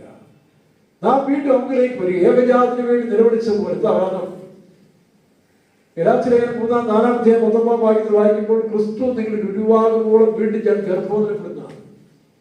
നമ്മൾ ഒരുപക്ഷെ ക്രിസ്ത്യാനിയായി ജീവിക്കാം, പെന്തക്കോസ്തുകാരായി ജീവിക്കാം, പക്ഷേ നമ്മൾ ക്രിസ്തു ഇല്ലാത്ത ക്രിസ്ത്യാനികളായിട്ട് നമ്മൾ ജീവിക്കുകയാണ് ഇപ്പോൾ. അതുകൊണ്ടാണ് നമുക്ക് സഹിക്കാൻ വയ്യ, ക്ഷമിക്കാൻ വയ്യ, അല്ലെങ്കിൽ താഴ്മയോട് ഇടപെടാൻ സാധിക്കുന്നില്ല. പിന്നെ രാഷ്ട്രകാരണം ദിവ്യാഗ്രഹങ്ങളെല്ലാം ജീവിക്കാൻ ഒക്കത്തില്ല.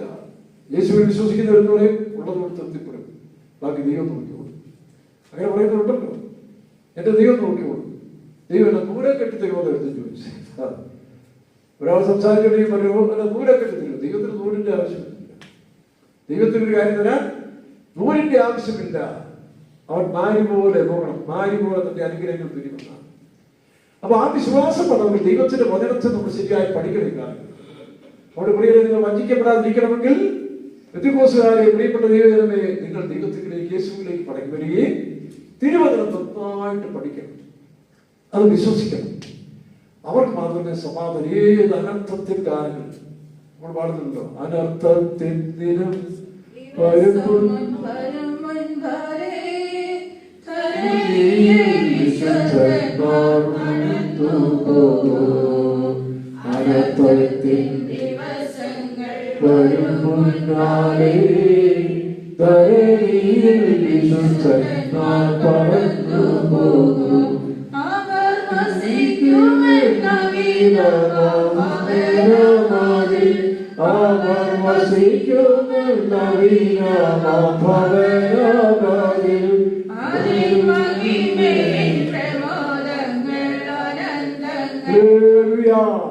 അനർത്ഥത്തിന്റെ ദിവസം.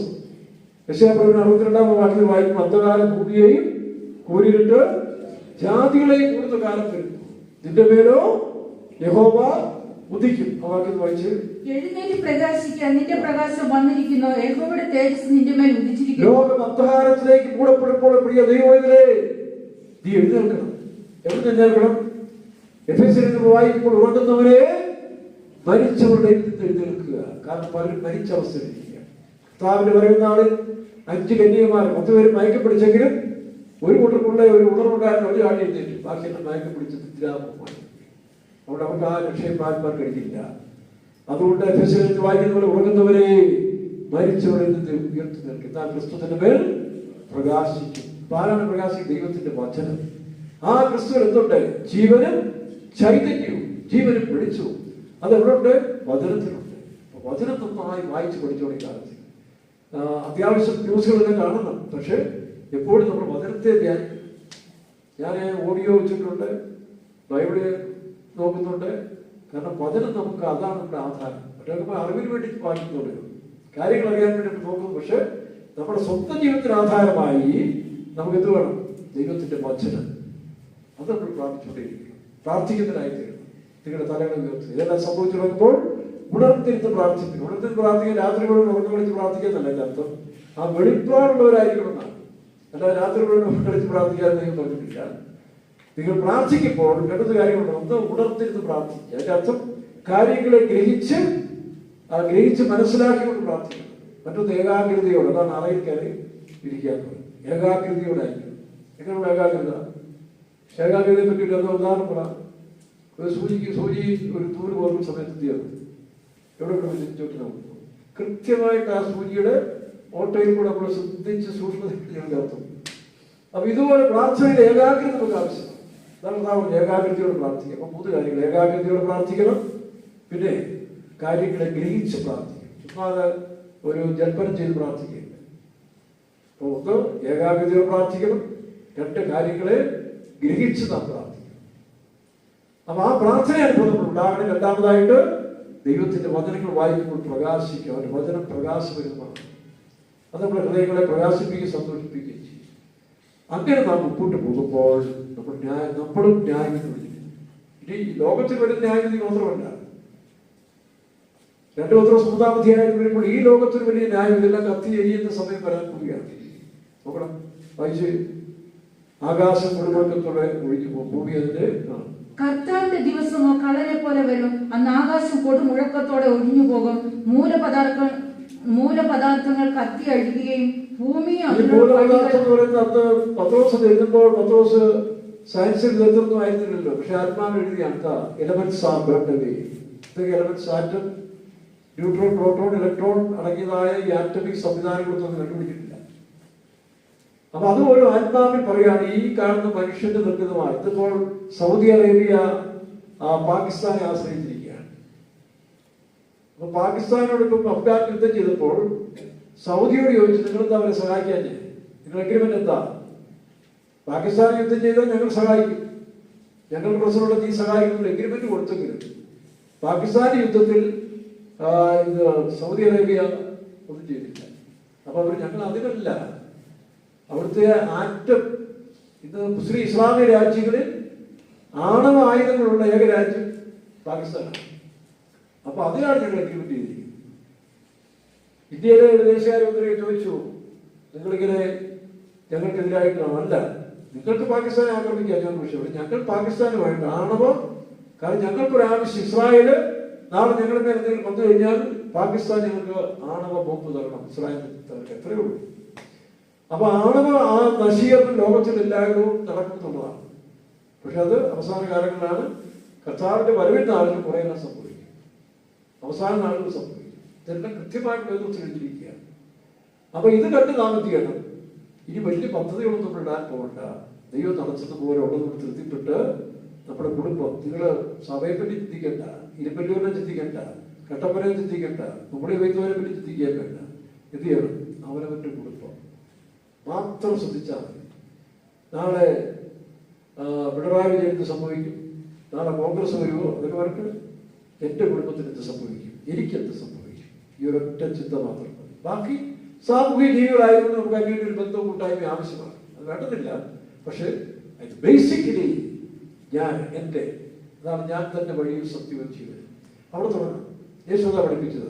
യേശുവിന് മാത്രമല്ല, നമ്മളും അതേ കണ്ടീഷൻ, ഞാൻ തന്നെ വഴിയും സത്യം, ഞാൻ പുനരുത്ഥാനവും, ഞാൻ ഉപ്പാവുന്നു, ഞാൻ വെളിച്ചമാകുന്നു, ഞാൻ ജീവന്റെ സത്യം എന്ന് പറഞ്ഞ ആ പോയിന്റ് നമ്മിലേക്ക് കൊണ്ടുവരണം.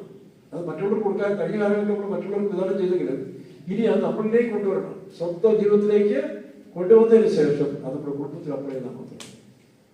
അപ്പൊ നാം പോകുന്ന സ്ഥലത്ത് ഓട്ടോമാറ്റിക്കലി വിളിച്ച് പ്രകാശിപ്പിക്കാൻ കഴിയും. കേട്ടോ, ഞാൻ പറഞ്ഞ് മനസ്സിലാകുന്നു. നിങ്ങളിനി നിങ്ങളുടെ കുടുംബവും ഫസ്റ്റ് അത് മാത്രം ചിന്തിച്ചാൽ അവിടെ ഈ അനുഭവങ്ങളെ കാത്തു സൂക്ഷിക്കാമെങ്കിൽ നിങ്ങൾക്ക് ഈ സമാധാനം സൂക്ഷിക്കാനും വരുന്ന അനർത്ഥ ദിവസങ്ങളിലെല്ലാം വിടുവിക്കപ്പെടും. ദൈവരാജ്യം എന്ന് പറഞ്ഞാൽ പാട്ടും കൂത്തും മാത്രമല്ലല്ലോ, പാട്ടും തുള്ളൽ ചാട്ടമാണോ? ദൈവരാജ്യത്തെ പറ്റി പറഞ്ഞ ഉപമകളിൽ 3 ഉപമകൾ കഴിഞ്ഞ ദിവസം ഞാൻ ചിന്തിക്കാനിടയായി. ഒന്ന്, മത്തായിയുടെ സുവിശേഷം 22-ാം അധ്യായം വായിക്കുമ്പോൾ ദൈവരാജ്യം കല്യാണ സദ്യയ്ക്ക് വിളിക്കപ്പെട്ടവർക്ക് സാധ്യമായിരിക്കുകയാണ്. ഈ 3 ഉപമകളിലും പ്രത്യേകമായി ശ്രദ്ധിക്കേണ്ട ഒരു വിഷയം, ഈ ദൈവരാജ്യം എന്ന് പറഞ്ഞ സഭ പെന്തിക്കോസുകാരുടെ ഇടയിൽ നമ്മളെ പോലെ 2 കൂട്ടർ എപ്പോഴും ഉണ്ട്. വായിച്ചേ. യേശു പിന്നെയും അവരോട് ഉപമകളായി പ്രസ്താവിച്ചത് എന്തെന്നാൽ, സ്വർഗരാജ്യം തന്റെ പുത്രന് വേണ്ടി കല്യാണ സദ്യ കഴിച്ച ഒരു രാജാവിനോട് സദൃശ്യം. അവൻ കല്യാണത്തിന് ക്ഷണിച്ചവരെ വിളിക്കേണ്ടതിന് ദാസന്മാരെ. ശ്രദ്ധിക്കണം, ഇത് കല്യാണത്തിന് മണവാട്ടിയുടെ കാര്യമല്ല ഈ പറയുന്നത്. മണവാട്ടിയെ ശ്രദ്ധിക്കേണ്ട ആവശ്യമില്ല. മണവാട്ടി ഒഴിച്ച് ബാക്കിയുള്ള കൂട്ടരെ പറ്റി പറയുന്നത് ക്ഷണിക്കപ്പെട്ടവര്. ആ ക്ഷണിക്കപ്പെട്ടെന്ന് പറഞ്ഞാലാ കർത്താവിന്റെ വരവിൽ ഒരുക്കുന്ന ഒരു ഗ്രൂപ്പുണ്ട്. അവരെ ആരും ഒരുക്കേണ്ട ആവശ്യമില്ല. തന്റെ കാന്തയും തണ്ടെത്താൻ ഒരുക്കോളും. അത് പ്രയാസമുള്ള കാര്യമല്ല. ഇപ്പൊ സ്കൂളിൽ പഠിക്കുമ്പോൾ അറിയാമല്ലോ, നല്ല ക്ലാസ് മാർക്കിന് വേണ്ടി അല്ലെങ്കിൽ റാങ്ക് ഹോൾഡേഴ്സിന് വേണ്ടി പഠിക്കുന്നവർ അവർ തന്നെ റിസ്ക് എടുത്ത് പഠിച്ചോളും. അവരെ വേറെ ആരും ഗൈഡ് ചെയ്യേണ്ട ആവശ്യമില്ല. പക്ഷേ രണ്ടാമത്തെ ഗ്രൂപ്പുണ്ട്, സാറന്മാർ വരാ നീ ശ്രമിച്ചാൽ രക്ഷപ്പെടും. നീ പരിശ്രമിക്കാമെങ്കിൽ കിടന്ന് അവരോട് ബുദ്ധിമുട്ടുണ്ട്, പക്ഷെ പരിശ്രമിക്കണം. അവർക്ക് വേണ്ടിയാണ് ഈ ടീച്ചിങ് എല്ലാം. നമ്മുടെ സഭകളിലും ഈ ആദ്യപദങ്ങളൊന്നും ഉപദേശിക്കേണ്ട ആവശ്യമില്ല. അവർ യഹോവയാൽ ഉപദേശിക്കപ്പെട്ടവർ അവർ നടത്തപ്പെടുകയും ചെയ്യും. ഇപ്പൊ എന്നെ അനുഭവം എനിക്കറിയാം, എന്നെ ആരും ഉപദേശിച്ചിട്ടല്ല. ആരംഭ കാലങ്ങളിൽ എനിക്കത് ഉപദേശം അറിയാമോ, തീർച്ചയായും കൂടി പോകുന്നു. ഇങ്ങനെ പോയ ആരംഭ സുഹൃത്തുമാണ് എവിടെയെങ്കിലും തട്ടി വീഴും. ഞാൻ ഉപവാസം കൊടുക്കും, പ്രാർത്ഥിക്കും, രാത്രി മുഴുവൻ പ്രാർത്ഥന സമയമുണ്ട്. അങ്ങനെ പ്രാർത്ഥിച്ച് exercise body, gymnastic body develop ചെയ്ത സമയത്താണ് രക്ഷിക്കപ്പെടുന്നത്. ആ സമയത്തിൽ എൻ്റെ ഫാദർ എൻ്റെ ബോഡി എക്സസൈസിന് വേണ്ടി ജിമ്മിൽ പോകാൻ സമയമില്ലാത്തതുകൊണ്ട് ആ 4 ഐറ്റംസും ചെയ്ത് ഞാൻ താമസിക്കുന്ന ദിവസം താമസിക്കുന്നത് അടുത്ത മുറിയിലിട്ട് ഞാനും ഒരു ഡേവിലേക്കൊക്കെ പോയ ശശികുമാർ എന്ന് പറഞ്ഞൊരു നായരും ഞങ്ങളും കൂടെയാണ് എക്സസൈസ് ചെയ്യുന്നത്. ഒരു മണിക്കൂർ എക്സസൈസ് ചെയ്യും. അങ്ങനെ ബോഡി ബിൽഡപ്പ് ചെയ്തൊരു കാലം ഉണ്ടായിരുന്നു. അത് ആ സമയത്ത് രക്ഷിക്കപ്പെട്ട് കഴിയുമ്പോൾ അതെല്ലാം മാറി. ഫാദർ വലിയ സന്തോഷമായി. ഉപവാസം പ്രാർത്ഥനയായപ്പോൾ ക്ഷീണിക്കാൻ തുടങ്ങി. ശരീരമായിട്ട് ക്ഷീണം, രാത്രി ഉറക്കമില്ല, പ്രാർത്ഥന, ഇതെല്ലാം പുള്ളി സഹിക്കാൻ പറ്റില്ല. അപ്പം ശരീരം ഡെവലപ്പ് ചെയ്യാൻ പുള്ളി പ്രോത്സാഹനം തന്നു. പക്ഷെ പിന്നീട് ഞാൻ അദ്ദേഹത്തിന് പ്രോത്സാഹനം കൊടുത്ത് തന്നെ ആത്മീയത്തിലേക്ക് കൊണ്ടുവരേണ്ടതായിരുന്നു. അപ്പൊ ഈ കാര്യം ശ്രദ്ധിച്ചോ. അപ്പൊ ഇവിടുന്ന് നമ്മൾ വായിക്കുന്നത് ഇത് കല്യാണത്തിന് മണവാട്ടിയുടെ കാര്യമാണ്. മണവാട്ടിയെ ആരും പ്രത്യേകിച്ച് പറഞ്ഞിട്ട് അവർ തന്നെ ഒരുക്കിക്കോളും. ഏതാ തന്നെ ഒരുക്കിക്കോളും. ഇവിടെ കേസിയപ്പം പറഞ്ഞ പോലെ നല്ല കാളെ നടത്തേണ്ട ആവശ്യമില്ല, അതിനറിയാം. ചില സമയത്ത് വഴിയെന്ന് കാണിച്ചാൽ മതി, കറക്റ്റായിട്ട് പോകുള്ളൂ. ചിലതിനെ അടിച്ച് പൊട്ടിച്ച് തുടയോടെ പൊട്ടിച്ച് അവിടെ രക്തം വരുന്ന സ്ഥലത്ത് ആ മാംസത്തെ അടിച്ചെങ്കിൽ ചിലത് മനസ്സിലാക്കും. ഇതൊക്കെ നമ്മുടെ ഇടയിലുള്ള റൈറ്റുള്ള വിശ്വാസികളും നൽകാനുണ്ട്. ഒരു കാര്യം ഓർത്തോണം, വെളിപ്പാട് 19-ാം അധ്യായത്തിൽ തന്റെ കാന്തയും തന്നെത്താൻ ഒരുക്കുന്നു. ഈ സഭയെല്ലാം പിന്മാറിപ്പോയി. പണ്ടത്തെ അനുഭവം തുമ്പാതാണ്. ഈ ആളൊക്കെ പെരുകി. പണ്ടൊക്കെ ഉള്ളത് നല്ല കാമ്പായിരുന്നു. പക്ഷെ ഇന്നിപ്പം സന്തതിയുടെ തലമുറയും ഇപ്പൊ ആരും എത്ര തലമുറയാണ്? 4-ാം തലമുറയാണ്. പെന്തിക്കോസിൽ 4-ാം തലമുറയാണ്. അവന്റെ വല്യപ്പന്റെ അപ്പൻ എനിക്കറിയാം. എവിടാ? ഉപ്പാറ ഇല്ലയോ? നിങ്ങൾക്ക് പലർക്കറിയാം. അവന്റെ വല്യപ്പൻ ബാബുച്ചാൻ, അവന്റെ അപ്പൻ പ്രിന്റു. ഇപ്പൊ 4-ാം തലമുറയാണ്. അപ്പൊ ഞങ്ങളൊക്കെ സമുദായം ജനിച്ചു എന്നുള്ളത്, ഇവരൊക്കെ സമുദായം പെന്തിക്കോ സമുദായം ജനിച്ച അനുഭവങ്ങളേ ഉള്ളൂ. അപ്പൊ ഇതിനകത്ത് പല ആൾക്കാരോട് നമ്മൾ വിചാരിച്ചോ. ഇതാണ് ഞാൻ ഇന്ന് സംസാരിക്കാൻ പോകുന്നത്. ഇപ്പൊ ദൈവരാജ്യം എന്ന് പറയുന്നത് മണവാളനും മണവാട്ടി. ഈ മണവാട്ടിയെ പ്രത്യേകിച്ച് ആരും ഒരുക്കുക, അവർ തന്നെ ഒരുക്കിക്കോളൂ. അവരെ ആരും നടത്തേണ്ട ആവശ്യമില്ല. അവർക്ക് ആ വെളിപ്പാടുണ്ട്, അവരതിനുവേണ്ടി ഒരുക്കിക്കോളൂ. അതാണ് സിയോനിൽസ് എന്ന് പറയുന്നത്. അല്ലാതെ വെള്ളം ഉൾപ്പെട്ടുകൊണ്ട് പെന്തിക്കോസ് വന്നുകൊണ്ട് ഇവിടെ സൂചനവരിക്കുന്ന സിയോനിൽസിന് നടത്തില്ല. അപ്പോൾ ഇതിനകത്ത് വേറെ പലരുണ്ട്. അപ്പൊ ദൈവരാജ്യത്തിൽ വായിച്ച 19-ാം അധ്യായത്തിൽ വായിച്ചപ്പോൾ തന്റെ കാന്തയും തന്നെത്താൻ വായിച്ച 19-7-8 വെളിപ്പാട് 19-7-8 നാം സന്തോഷിച്ച് ഉല്ലസിച്ച് അവന് മഹത്വം കൊടുക്കുക. കുഞ്ഞാടിന്റെ കല്യാണം വന്നുവല്ലോ, അവന്റെ കാന്തയും തന്നെത്താൻ ഒരുക്കി. അപ്പൊ ഈ ലോകം മുഴുവൻ ഒരു കാര്യം ഓർത്തോണം, ഈ കാന്തയായിട്ട് ഒരുങ്ങുന്ന വിശ്വാസികൾ പേരൊക്കെ അവർക്ക് ഒരു വിഷയമല്ല. അവർ ഒരുക്കുള്ളൂ. അവർക്ക് പ്രത്യേകിച്ച് ഉപദേശം കൊടുക്കേണ്ട ആവശ്യം. അവർക്ക് പരിശുദ്ധാത്മാവുണ്ട്, ആത്മാവരെ നടത്തും. ആരും അവർ ഉപദേശിക്കേണ്ട ആവശ്യം. പിന്നെ കൂട്ടായ്മയുടെ ബന്ധത്തിൽ ഇത് കിട്ടുന്ന സന്തോഷം പരിശ്രമത്തിൽ കൂട്ടായ്മ ഇല്ലെങ്കിലും അവർക്ക് വിഷയമുണ്ട്. നാളെ സ്വഭാവമില്ലെങ്കിലും അവർക്ക് വിഷയമുണ്ട്. മാസികയിലൊരു വിഷയമുണ്ട്. കാരണം അവർക്ക് അവരവരുടെ രാജകുമാരനുമായിട്ട് നല്ല ബന്ധത്തിൽ ജീവിക്കുക. അപ്പൊ ഈ രണ്ടാമത്തെ ഗ്രൂപ്പിനാണ് ഈ പ്രവർത്തനം കൊണ്ട് നടക്കുന്നത്. നമ്മുടെ സഭകളിലൊക്കെ ഈ പ്രവർത്തനം രണ്ടാമത്തെ ഗ്രൂപ്പിൽ വരിക. അപ്പൊ അതാരൊക്കെയാണ്? അടുത്ത വാക്യം വായിച്ചു. കല്യാണ സദ്യക്ക് കല്യാണ സദ്യ കഴിച്ച് ഇല്ലല്ല 8-ാം വാക്യം 19-8 അവൾക്ക് ശുദ്ധവും ശുഭ്രവുമായ വിശേഷ വസ്ത്രം ധരിപ്പാൻ കൃപ ലഭിച്ചിരിക്കുന്നു. നോക്കണം, അത് കൃപയാൽ കിട്ടുന്നതാണ്. അതാരും ഫോഴ്സ് ചെയ്തല്ല. ഇവിടെ പാടാ, സഹായത്തിന് പാടാ, ബൈബിൾ സ്റ്റഡിക്ക് പാടാ, കാത്തിരിപ്പിന് പാടാ. ഇതൊക്കെ രണ്ടാമതൊരു കൂട്ടര് ഇങ്ങനെ കൊണ്ടുപോയാലും അതിൽ രക്ഷപ്പെടുന്നതിനോട് ചുറ്റും. പക്ഷെ നരകത്തിൽ പോകാൻ സൂക്ഷിക്കാത്രേ ഉള്ളൂ. വായിക്കാം. ആ വിശേഷ വസ്ത്രം വിശുദ്ധന്മാരുടെ നീതി പ്രവൃത്തികൾ തന്നെ. അവര് നീതി പ്രവർത്തിക്കാൻ ആരോട് പറയേണ്ട ആവശ്യമില്ല. അവരുടെ രക്തത്തിൽ കലർന്നിരിക്കുക.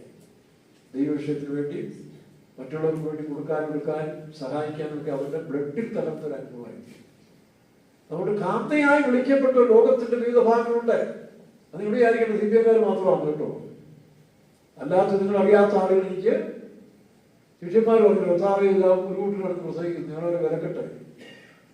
നമ്മുടെ ആത്മാവ് CPM ചില പണ്ടത്തെ ചിലരുടെ ആത്മാവ് അവർക്ക് കയറി, ഞങ്ങളല്ലാതെ അവർ യേശു പറഞ്ഞു വേണ്ട, അവർ നമുക്ക് അനുകൂലമാണ്. നിങ്ങൾ അറിയാത്ത വേറെ ആളുകളും എനിക്കുണ്ട്, വേറെ ആളുകൾ എനിക്കുണ്ടെന്ന് യേശു പറഞ്ഞില്ലേ? നിങ്ങളെന്തിനാലും കൂടുതൽ ജാഗ്രതപ്പെടുത്തും? നിങ്ങൾ നിങ്ങളുടെ കാര്യം നോക്കി ചോദിച്ചാൽ മതി, അവരവരുടെ കാര്യം നോക്കിയാൽ പോരെ. പത്രോസ് ചോദിച്ചു, അല്ലെങ്കിൽ യോഹന്നാനെ കുറിച്ച് യാക്കോബിനോട് ചോദിച്ചു, ഇവര് ദൈവരാജ്യത്തിന് വളർത്തുകൊടുത്തിരിക്കുമോ? എന്താ അവിടെ അപ്പം തുറക്കാൻ പറ്റി? അതിനേശു മറുപടി കൊടുത്തിട്ടുണ്ടോ? പിന്നെ ഒരിക്കൽ യോഹന്നാനെ കുറിച്ച് പത്രോസിന് വലിയ കവല, കർത്താവ് ഇവരെന്ത് സംഭവിക്കും? യേശു തന്നെ ഡോണ്ട് മൈൻഡ് യുവർ ബിസിനസ്, നീന്റെ പണി പോയി നോക്കാം, അവൻ ജീവനോട് ഇരിക്കുമോ? നിന്റെ പണിയല്ലല്ലോ, നീ നിന്നെ ഏൽപ്പിച്ച വരെ ചെയ്യും. അത് മറ്റുള്ളവരുടെ കാര്യങ്ങൾ കൂടുതൽ ശ്രദ്ധിക്കാൻ പോകണ്ട. ചിലപ്പോൾ ഞാൻ ഈ പണിക്കാരെ ശ്രദ്ധിക്കാറുണ്ട്. ഈ പണി ചെയ്യുന്നവരിൽ ചിലര് അവർ പണി ചെയ്യുന്നതാണ് നോക്കി, പണി ചെയ്യുന്നവർ നോക്കിക്കൊണ്ടിരിക്കുന്നത്. എനിക്ക് തോന്നുന്നത് ഈ കേരളത്തിലൊരു നോക്കൂലി സംവിധാനത്തിലുണ്ടല്ലോ, കേരളത്തിലുണ്ട് നോക്കൂലി എന്ന് പറയും, നോക്കി നിൽക്കുന്നതിന് കൂലിഷ്ഠ പറഞ്ഞ പോലെ ഈ പണി ചെയ്യുന്നവർ തന്നെ ചിലരെ ഞാൻ കണ്ടിട്ടുണ്ട്. അവർ പണി ചെയ്ത് അവനവനെ ഏൽപ്പിച്ച് പണി ചെയ്യാന്നുള്ളതല്ല, ചെയ്യുന്നവരെ നോക്കിക്കൊണ്ടിരിക്കും. അതൊരു അപകടമുണ്ട്. അതുകൊണ്ട് ഏത് സ്ഥാനത്തും പണി ജോലിക്ക് പോയാൽ അവനവനെ ഏൽപ്പിച്ച് ഒരു കൃത്യമായിട്ട് ചെയ്യുമ്പോൾ അത് ചെയ്യുന്നവരെ നോക്കിയെന്നുകൊണ്ട് ഇറങ്ങുന്നില്ല, നിന്നെ ഏൽപ്പിച്ച് ജോലി ചെയ്യുക, അതാണ്. അപ്പൊ ഇവിടെയും നമ്മൾ നോക്കുമ്പോൾ വായിക്കാം, വിശുദ്ധന്മാരുടെ നീതി പ്രവർത്തികൾ തന്നെ. അടുത്തത് ആ വിശേഷ വസ്ത്രം വിശുദ്ധന്മാരുടെ നീതി പ്രവർത്തികൾ തന്നെ. പിന്നെ അവൻ എന്നോട്, ശ്രദ്ധിക്കുക, രണ്ടാം സ്റ്റേജിലേക്ക് വരികയാണ്. പിന്നെ അവൻ എന്നോട്, കുഞ്ഞാടിന്റെ കല്യാണ സദ്യക്ക് ക്ഷണിക്കപ്പെട്ടവർ ഭാഗ്യവാന്മാർ. ദൈവരാജ്യം എന്ന് പറഞ്ഞ കാന്ത മാത്രമല്ല കേട്ടോ. TPM-നും ശുശ്രൂഷക്കാർ ഓർത്തോളം, നിങ്ങളുടെ ശുശ്രൂഷ കൊണ്ട് ഒരു കൂട്ടര് കാന്തയായി തീരുമെന്നുള്ളത് ഒരു ഭാഗം മാത്രമേ ഉള്ളൂ. കാരണം കാന്ത തന്നെത്താൻ ഒരുക്കുന്നതാണ്. പിന്നെ നമ്മുടെ പ്രവർത്തനം കൊണ്ട് ഈ രണ്ടാം ഗ്രേഡിനെ തല്ലി പഠിപ്പിച്ചു പഠനത്തിന് കൊണ്ടുപോകുക, അല്ലെങ്കിൽ അവരെ പറഞ്ഞ ഫോഴ്സ് ചെയ്ത്, അല്ലെങ്കിൽ നിയമങ്ങൾ വെച്ചുകൊണ്ട് കുതിരയ്ക്ക് ചമ്മട്ടിയും ഈ ഇതും വയ്ക്കുന്ന പോലെ മുഖപ്പെട്ട് വെച്ചുകൊണ്ട് ചെല്ലലേക്ക് നടത്തുന്നേ, അങ്ങനെ ചെല്ലൊക്കെ രക്ഷപ്പെടും. ഈ മിനിസ്റ്ററി നമ്മൾ ചെയ്യുന്നത് അല്ല. കാന്തിയെ ഒരുക്കാൻ ആരും വലിയ പരിശ്രമം ചെയ്യേണ്ട ആവശ്യമില്ല, അവർ ഒരുക്കിക്കോളും. പിന്നെ അതിനുള്ള മെസ്സേജ് നടത്തിപ്പോകില്ലത്തുണ്ടല്ലോ. ഓക്കെ, അപ്പം ഇനി നമുക്ക് ആ എക്സാമ്പിളിലേക്ക് വരാം. 22-ാം അധ്യായത്തിൽ വായിക്കുമ്പോൾ ദൈവരാജ്യം കല്യാണ സദ്യക്ക്, കല്യാണത്തിന് മണവാട്ടിയുടെ കാര്യമല്ല പറയാം, വായിക്കാം. സ്വർഗരാജ്യം തന്റെ പുത്രന് വേണ്ടി കല്യാണ സദ്യ കഴിച്ച ഒരു രാജാവിനോട് സദൃശ്യം. അവൻ കല്യാണത്തിന് ക്ഷണിച്ചവരെ വിളിക്കേണ്ടതിന് ദാസന്മാരെ പറഞ്ഞു. മണവാട്ടിയെ ക്ഷണിക്കേണ്ട ആവശ്യമില്ല, മണവാട്ടി ഒഴിവാക്കാം. ലോകം മുഴുവനും ഒരു കൂട്ടം വിശുദ്ധന്മാർ എന്ത് ചെയ്യുന്നു? പറന്നുയരാൻ കാത്തിരിപ്പുണ്ട്. അവരെ പറ്റി ആരും പാലപ്പെടുന്നുണ്ട്. അവരുടെ സഭ ഒരിക്കലും പിന്മാറി പോകത്തില്ല. ഏത് കാലഘട്ടം വന്നാലും ശരി. 1979 മാവേലിക്കര കല്ലുമല കുഞ്ഞുമോൻ പാഷയുടെ ഞങ്ങളെന്നെ വലിയ സ്നേഹിതരായി. ഞാൻ രക്ഷിക്കപ്പെട്ട സമയത്ത് പരിചയപ്പെട്ടു. നമ്മുടെ വേറൊരു ബന്ധമുണ്ട്. അങ്ങനെ തന്റെ മീറ്റിങ്ങിനൊക്കെ ഞാൻ പോയി. ഒരു ദിവസത്തെ ഒരു ബന്ധമുള്ളതുകൊണ്ട് താൻ എന്നെ വിളിക്കുകയും ഞങ്ങൾ ആവാസ പ്രാർത്ഥനയ്ക്കും കൺവെൻഷനൊക്കെ പോകും. ചിലപ്പോൾ എന്നോട് പ്രസംഗിക്കാൻ പറയും, ബൈഷടിക്കാൻ പറയും. വിശ്വാസിയായിരിക്കും തന്നെ. തനിക്ക് തൻ്റെ കൂടെ എന്നെ നിർത്തണമെന്ന് വലിയ താല്പര്യമായിരുന്നു. എനിക്ക് ഈ വെളിപ്പാടുള്ളതുകൊണ്ട് ഞാൻ പറഞ്ഞു, എനിക്കിങ്ങനെ അപ്പോസ്തലിക വേല ചെയ്യാൻ താല്പര്യം. അങ്ങനെ പുള്ളി വളരെ സന്തോഷമായിട്ട് പോകാറുണ്ട്. അപ്പൊ ചിന്തിച്ചു നോക്കുക, ആ സമയത്ത് ഒരു ഇതിൽ നമ്മളെ വിട്ട് ഈ സമയത്ത് മാറി പ്രവർത്തിക്കുന്ന ഒരു ടൈലർ യാക്കോച്ചാൻ എന്ന് പറഞ്ഞൊരു യാക്കോച്ചാൻ ഭയങ്കര പണ്ഡിതനായ മനുഷ്യനായിരുന്നു. ബൈബിൾ സ്കോളറായിരുന്നു. തൻ്റെ മുമ്പിൽ ഒരു മനുഷ്യൻ നിൽക്കുന്നില്ല. അതുപോലെ ബൈബിൾ ജ്ഞാനമുള്ളൊരു മനുഷ്യനാണ്. പക്ഷെ ഏതോ കാര്യത്തിൽ താനെ ഒരു പാർഷന്മാരോട് ഇടച്ച ഉണ്ടായി താൻ സ്വതന്ത്രമായിട്ട് പ്രവർത്തിക്കാൻ തുടങ്ങി. താൻ അതേ പ്രതീക്ഷയിൽ തന്നെ അവസാനം വരെ നിന്ന് കേട്ടോ. അപ്പൊ അങ്ങനെ പ്രവർത്തി സമയത്ത് ഈ കല്ലുമല ഒരു വലിയൊരു 21 ദിവസം ഒരു ഉപവാസം പ്രാർത്ഥന, ഞങ്ങൾ പോയി 2 ദിവസം പ്രാർത്ഥിക്കാൻ ഒരു മീറ്റിംഗ് ഉണ്ടായിരുന്നു. അപ്പൊ ഈ അപ്പച്ചനെ പരിചയപ്പെട്ടു, ടൈലർ അപ്പച്ചനെ പരിചയപ്പെട്ടിട്ട് അദ്ദേഹം പറഞ്ഞു, മോനെ മക്കളെ, CPM ശ്രേഷ്ഠമാണ്, പക്ഷെ അന്നത്തെ CPM ഇല്ല. ഇവിടെ പറയാം, അന്നത്തെ CPM അല്ല, പണ്ടത്തെ CPM ഇപ്പൊ ഇല്ല എന്ന് പറഞ്ഞ് പുള്ളിയെ നീതിയിരിക്കാൻ തുടങ്ങി. ഞങ്ങളത് പുതിയ വന്നിട്ടേ ഉള്ളൂ. 1 വർഷം പോലും ആയില്ല വിശ്വാസം എന്നിട്ട്, സമുദായത്തിന് 1 വർഷം പോലും ആയില്ല. പക്ഷെ പരിശുദ്ധാത്മാവ് ഉള്ളതുകൊണ്ട് ഇവിടെയും നമുക്കൊരു ആൻസർ കയ്യിലുണ്ടായി. അതാണ് രസം. ഒരുപാട് പരിപാടികൾ തർക്കിക്കുകയും പതനങ്ങളും ഇതൊക്കെ ചെയ്തെങ്കിലും ഒരിടത്തും നമുക്ക് താഴെ പോയിട്ട് വരാം. പരിശുദ്ധാത്മാവ് എല്ലാ സ്ഥലത്തും നമ്മളെ നടത്തുമായിരുന്നു. അപ്പൊ ഈ അപ്പച്ചൻ പറഞ്ഞു, പണ്ടത്തെ CPM അല്ല. അതിന് പുള്ളി ഒരു വേർഡ് ഉപയോഗിച്ചത്, ഇത് CPM എന്ന് പറഞ്ഞാൽ ചതഞ്ഞ് പറഞ്ഞ മിഷനാണ്. ചതഞ്ഞ് പറഞ്ഞ മിഷൻ. അപ്പോൾ നിങ്ങൾ അതിനകത്ത് നിന്നാൽ നിങ്ങളെ പോലുള്ള ഒരു ശ്രേഷ്ഠാകത്തെന്ന് പറഞ്ഞു. ഇപ്പൊ ഞാനുടനെ ചോദിച്ചു, ശരി അതൊക്കെ ഇരിക്കട്ടെ, ചതച്ചതോ പറഞ്ഞതോ അതൊന്നും നോക്കേണ്ട ആവശ്യമില്ല. മറ്റൊരു വീട് കൂടി ഞാൻ കേട്ടുകൊണ്ടെന്ന് പറഞ്ഞതാണ്. CPM-നെ പറ്റി ഞാൻ വേറൊരു വീട് വിശുദ്ധന്മാരിൽ കേട്ടിട്ടുണ്ട്, ക്രിസ്ത്യൻ പെർഫെക്റ്റ് മിഷൻ. അപ്പച്ചനത് അറിഞ്ഞു പറഞ്ഞതായി മാറിയെങ്കിൽ ഇപ്പോഴും അവിടെ ക്രിസ്ത്യൻ പെർഫെക്റ്റ് മിഷൻ എന്ന് പറയുന്നൊരു അനുഭവം ഉണ്ടെന്ന് തോന്നുന്നു. ശരി, അത് രണ്ടും പോട്ടെ. ഇനി നമുക്ക് വചനത്തിലേക്ക് വരാം. ഞാൻ വളരെ കൊച്ചമാണ് കേട്ടോ. 1 വയസ്സ് പ്രായമുള്ള ശിശുവായിരിക്കുമ്പോൾ ഞാൻ അദ്ദേഹത്തോട് ചോദിച്ചു, ഈ ബൈബിൾ സ്കോളർ പണ്ഡിതനായിട്ട് എന്നെ അവരോട് ചോദിച്ചാൽ, ഞാൻ ഒരിക്കലൊരു സംശയമുണ്ട്. 1 ദിവസത്തേക്ക് 4-ാം അധ്യായത്തിന് 16-ാം വാക്യം അപ്പച്ചൻ അറിയാം. നീ തന്നെ വായിക്കാം, എന്നോട് വായിപ്പിച്ചു. കർത്താവുകാർ ഗംഭീരനാഥത്തോട് പ്രധാനമന്ത്രി ശബ്ദത്തോട് സ്വർഗത്തിൽ ഒരു ക്രിസ്തുവിൽ മരിച്ചവർക്ക് ഉയർത്തി പിന്നെ ജീവനോട് ശേഷിക്കുന്ന നാം. ഞാൻ ആ പോയിന്റ് എനിക്ക് പരിശുദ്ധാത്മാവിക്കുന്നു. ഞാൻ ഈ വാക്കിന്റെ അർത്ഥം എന്താ? ജീവനോട് ശേഷിക്കുന്ന നാം എന്ന് പറയുന്നത് പൗലോസിന്റെ കാലഘട്ടമല്ലല്ലോ. ഈ കാലഘട്ടത്തിൽ വന്നാലും യേശുവിന്റെ കാലഘട്ടത്തിൽ വന്നാലും ഇപ്പൊ വന്നാലും ആ നാം എന്ന് പറയുന്ന ഒരു ഗ്രൂപ്പ് ഭൂമിയിലുണ്ടല്ലോ. ഇനി ഒരു 50 വർഷം കഴിഞ്ഞാൽ യേശു വരുന്നെങ്കിലും ഈ നാം എന്ന് പറയുന്ന ഒരു ഗ്രൂപ്പ് ഉണ്ടല്ലോ. ഞാൻ ആ ഗ്രൂപ്പിൽ പെട്ടാണ്. ഒരു വർഷം കിട്ടി എന്റെ തോളത്തിൽ തള്ളി. അടുത്ത ബൈബിൾ ക്ലാസ് പറഞ്ഞ് ഞാൻ കേട്ടു, ഏതാ ശരിയായ മിനിസ്ട്രി എല്ലാം വിറ്റും കർത്താവിനെ പിൻപറ്റുന്നതാണ് ക്ലാസ് കൊടുത്തിട്ട്. കാരണം ഞാൻ പഠിച്ച ഉപദേശം കളയാൻ. അപ്പൊ എന്ന് പറഞ്ഞ പോലെ ഒരു കാര്യം ഓർത്തോളം, കർത്താവായ യേശുക്രിസ്തുവിനെ 50 വർഷം കഴിഞ്ഞ് വന്നാലും ഈ വചനത്തിന്റെ അടിസ്ഥാനത്തിൽ ഭൂമിയിൽ ഒരു കൂട്ടം ആളുകൾ രൂപാന്തരപ്പെടാറുണ്ട്. നീ പിന്മാറിപ്പോയെങ്കിൽ ഇപ്പൊ ആറ് കൂട്ടം. നീ പിന്മാറിയ ശേഷം ഇതെല്ലാം മോശം എന്ന് പറഞ്ഞാൽ, നിനക്ക് മഞ്ഞപ്പിത്തം പിടിച്ചു കഴിഞ്ഞിട്ട് നീ പറയാം നോക്കുന്നതെല്ലാം മഞ്ഞപ്പിത്തം എന്ന് പറഞ്ഞാൽ, ഇത് പ്രാസംഗികന്മാരും പറയുന്നുണ്ട് പഴയ അനുഭവമില്ല. ഇവിടെ ഉള്ളവർക്കുണ്ട്, പക്ഷെ അവർ പറഞ്ഞിരിക്കുകയാണ്.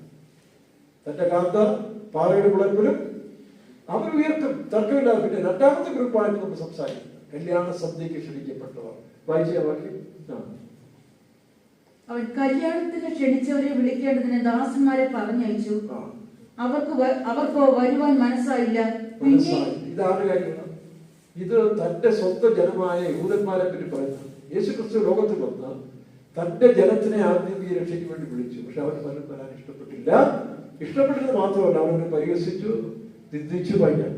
പിന്നെയും അവൻ മറ്റു ദാസന്മാരെ അയച്ചു.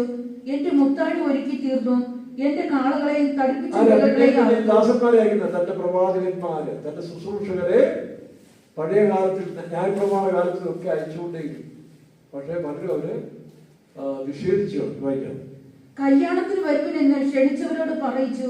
അവർ അത് കൂട്ടാക്കാതെ ഒരുത്തൻ തന്റെ നിലത്തിലേക്കും മറ്റൊരുത്തൻ തന്റെ വ്യാപാരത്തിലേക്കും പോയി കളഞ്ഞു. ഇത് പലരും അങ്ങനെ പോകുന്നുണ്ട്. ഇതെല്ലാം കേട്ടാൽ ശരി, കേട്ട ഭാവി കാണിക്കാതെ അവനവന്റെ സ്വന്തം കാര്യത്തിലേക്ക് ഇറങ്ങി പോകുന്ന സമയം വരുന്നുണ്ട്. വായിക്കാം. ശേഷമുള്ളവർ അവന്റെ ദാസന്മാരെ പിടിച്ചു അപമാനിച്ചു കൊന്നു കളഞ്ഞു. മറ്റെല്ലാം എന്ത് ചെയ്തു? ഇത് നടക്കുന്നു. ഇന്ന് ദൈവത്തിന്റെ ദാസന്മാരെ ശുശ്രൂഷകളെ അപമാനിക്കുന്നു, കൊല്ലുന്നു, വിശ്വാസികളെ രക്തസാക്ഷികളാക്കുന്നു. ഇതെല്ലാം ഇന്ന് നടക്കുന്നുണ്ട്. അപ്പൊ അന്ന് യഹൂദന്മാര് ഇസ്രായേലിന്റെ സ്വന്തം ജനം എന്ന് പറഞ്ഞവർ ഈ അന്യായങ്ങളെല്ലാം ചെയ്തുകൊണ്ടേയിരുന്നു. അടുത്തത്, രാജാവ് കോപിച്ചു സൈന്യങ്ങളെ അയച്ച ആ കുലപാതകന്മാരെ മുടിച്ച് അവരുടെ പട്ടണം ചുട്ടുകളയണം. സംഭവം ശരിയല്ലേ? യേശുക്രിസ്തു പറഞ്ഞ വാക്ക് അക്ഷരം പ്രതി യഹൂദന് നിറവേറി. എപ്പോഴാണ് യേശു യെരൂശലേമിനെ നോക്കി അവസാനം പറഞ്ഞു, ഇത് കല്ലിന്റെ കല്ല് ശേഷിക്കാതിരിക്കപ്പെടും. സൈന്യങ്ങൾ നമ്മുടെ ആ വാക്യം അതുപോലെ തന്നെ നിറവേറി. AD 70 തീത്തോസ് രാജയുടെ കൈസറുടെ നേതൃത്വത്തിൽ ഇസ്രായേല് വളഞ്ഞു പിടിച്ച് ഈ പറഞ്ഞ പോലെ സൈന്യം ഇസ്രായേലിനെ വളഞ്ഞ് അതിനെ ആക്രമിച്ച് കീഴ്പ്പെടുത്തി. അപ്പോൾ ആരാണ് പറഞ്ഞു? ഇതിന്റെ അടിസ്ഥാനത്തിൽ ഒരു സ്വർണം കുടിച്ചിട്ടുള്ളൂ. അടിസ്ഥാനത്തിൽ സ്വർണം ഒരു ഇരുപ്പോട് കലപ്പുണ്ടാക്കി ആനയെ കൊണ്ടുവന്നു, ആഫ്രിക്കയിൽ നിന്ന് ആനയെ കൊണ്ടുവന്ന് അതിന്റെ അടിസ്ഥാനം ഉഴുത് മറിക്കണം. അപ്പൊ തീ വെച്ചിട്ടു.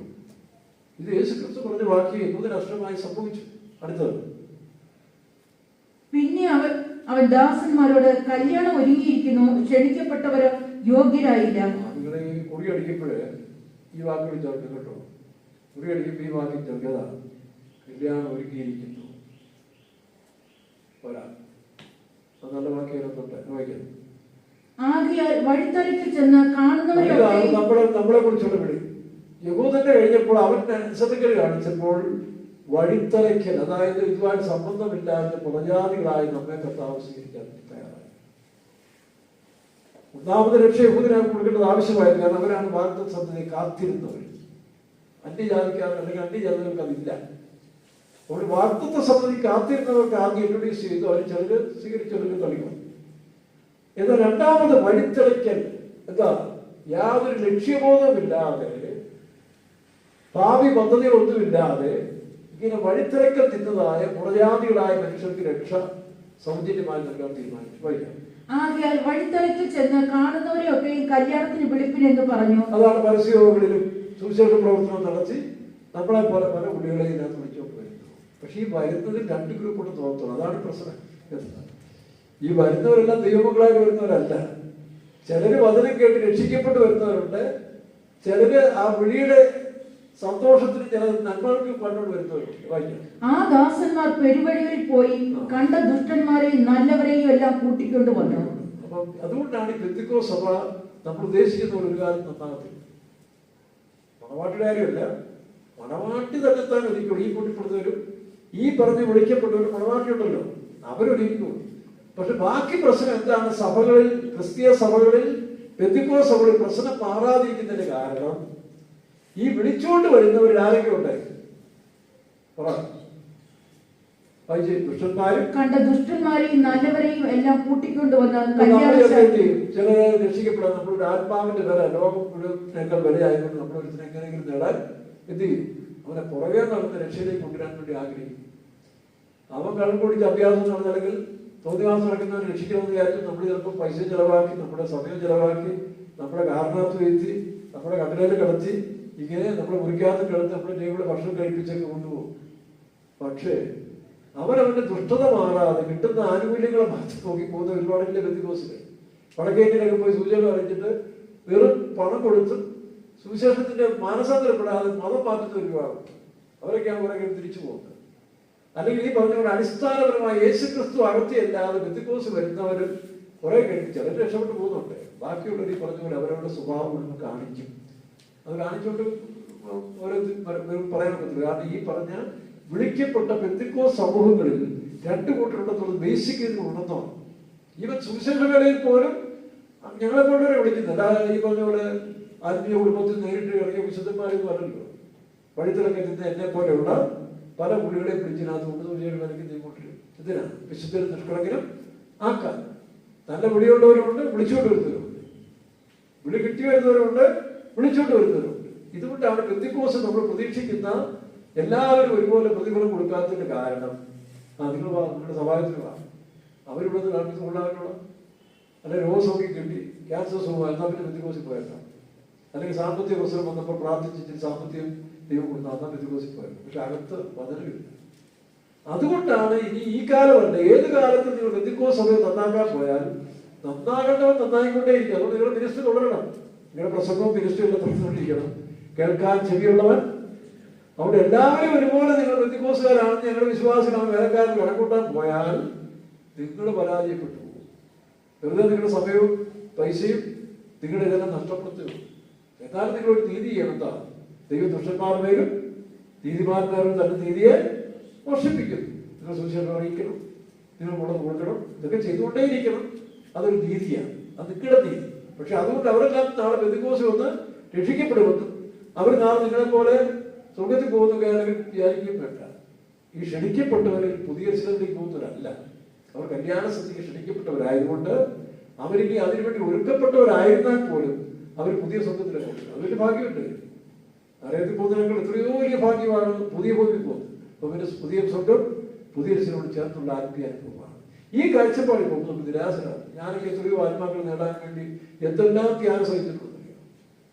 ചുരുക്കം നേരില് യഥാസ്ഥാനം മാറ്റുള്ള രണ്ട് കാലം കഴിക്കുന്നു. നമ്മൾ ചെയ്യുന്ന നന്മകളും ചിലർക്ക് വീട് വെച്ച് കൊടുത്തിട്ടുണ്ട്. ഞാൻ വീട് വെച്ച് ഒരുപാട് കുറേ വീട് കൊടുത്തിട്ടുണ്ട്. ഞാൻ പോയി കഴിയുമ്പോൾ അവർക്ക് പെന്തിക്കോസ്തുകാരുടെ വീട് കിട്ടുന്നതിനൊരു അപമാനം പോയി വിറ്റിട്ട് മറ്റു പെന്തിക്കോസിലേക്ക് പോയിട്ടുണ്ട്. സമുദായത്തിൽ പോയവരുണ്ട്. നമ്മൾ അവർ പെന്തിക്കോസിൽ വരാൻ വേണ്ടി മാത്രമല്ല സ്വർഗത്തിൽ പോകാൻ വേണ്ടി വിളിച്ചേർന്ന. പക്ഷെ അവർക്കൊരു ആക്ഷേപം പോലെ, പെന്തിക്കോസുകാർ വീട് വെച്ചെന്ന ഒരു ആക്ഷേപം പോലെ. അതുകൊണ്ട് വീട് വിട്ടിട്ട് വേറെ സ്ഥലത്ത് പോയി വേറെ ഗ്രൂപ്പിൽ പോയി വേറെ സമുദായത്തിൽ പോകുന്നു. ഇതെല്ലാം നടക്കും. ഇത് നമ്മൾ ഭാരപ്പെട്ട ആവശ്യമൊന്നുമില്ല. നമ്മൾ ചെയ്യേണ്ടത് ചെയ്തുകൊണ്ടേയിരിക്കുക.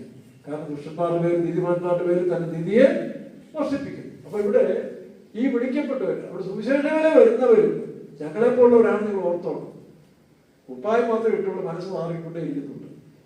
ഞാൻ അതുകൊണ്ട് പറയുന്നേ, എന്നിട്ട് യേശു ക്രിസ്തു നേരിട്ട് വിളിച്ച പത്രോസ് 3.5 വർഷം കൂടെ നടന്നിട്ടും തീവ്രവാദി ആത്മാവ് പോയില്ലല്ലോ. പോയോ? യേശു ക്രിസ്തുവിനെ പിടിക്കാൻ വന്നപ്പോൾ എന്ത് ചെയ്തു? ഉടനെ വാളെടുത്ത് കിട്ടി. വാൾ കൊണ്ട് നടന്നവനാണ് 1-ാമത്തെ അപ്പോസ്തലൻ. നമ്മുടെ വേലക്കാരും കടാരി കൊണ്ട് നടക്കുന്നതായിട്ട് എനിക്കറിയത്തില്ല. ഉണ്ടോ അഭിനയിച്ച ഇത് തപ്പി നോക്കണമല്ലോ. അപ്പൊ ഈ പത്രോസ് 1-ാമത്തെ അപ്പോസ്തലൻ വാൾ കൊണ്ട് നടന്നവനാണ്. അപ്പൊ അവരെക്കാൾ അത്രയും ബെറ്ററാണ്. എന്നിട്ട് ഇവിടെ ഗുണം ഉണ്ടായോ? കർത്താവ് മരിച്ചവരെ പോയി കടപ്പുറത്ത് നിപ്പ് കൊണ്ടിട്ട് നാട്ടുകാരോട് കളിയാക്കത്തൊക്കെ വേണം. കൊച്ചുപിള്ളാരിരിക്കുന്ന പോലെ മുടി പിടിക്കൊണ്ടിരിക്കുക. അപ്പോസ്തലൻ ഇവരെയൊക്കെയാണ് കർത്താവ് വിളിച്ച്. അതാണ് ദൈവത്തിന്റെ കഴിവെന്ന് പറയുന്നത്. അപ്പൊ നിങ്ങൾ ഓർത്തോളം ഈ വേലക്കാരി പറയുന്ന പോലെ വെള്ളയിട്ടുകൊണ്ടെല്ലാം പോകുന്നില്ല. അവിടെ അകത്ത് ഈ വഴിത്തിലൊക്കെ വന്നവരാണ് ഞങ്ങളൊക്കെയാണെന്നൊരു ബോധ്യം ചെന്ന് പറഞ്ഞു. കാരണം അവർ പ്രതീക്ഷിക്കുന്നതിന് എപ്പോഴും കിട്ടിയെന്ന് വരത്തില്ല. അപ്പോൾ പക്ഷെ അവരിങ്ങനെ ചിലർ വേണ്ടാത്ത പ്രഭവം ഞങ്ങളിങ്ങനെയാണ് അങ്ങനെയാണ് 24 മണിക്കൂർ മുളകാലം നിൽക്കുന്നവരാണ്. മുളകാലമല്ല, പിന്നെ മുളകാലം നിൽക്കുന്നവരാണ്, പ്രാർത്ഥിക്കുന്നവരാണ്. ഇങ്ങനെ കള്ളത്തിൽ പറയുന്ന പറയുന്നതിനകത്ത് ഇത് കേട്ട് വരുന്നവരെ വിശ്വസിക്കുമ്പോഴാണ് ഈ കുഴപ്പം. നമ്മളെപ്പോഴുള്ള പരമാർത്ഥം പറഞ്ഞാൽ അവർക്ക് വിഷയമില്ല. അവിടെ ഉള്ളതേ പറയാമോ വേലക്കാർ.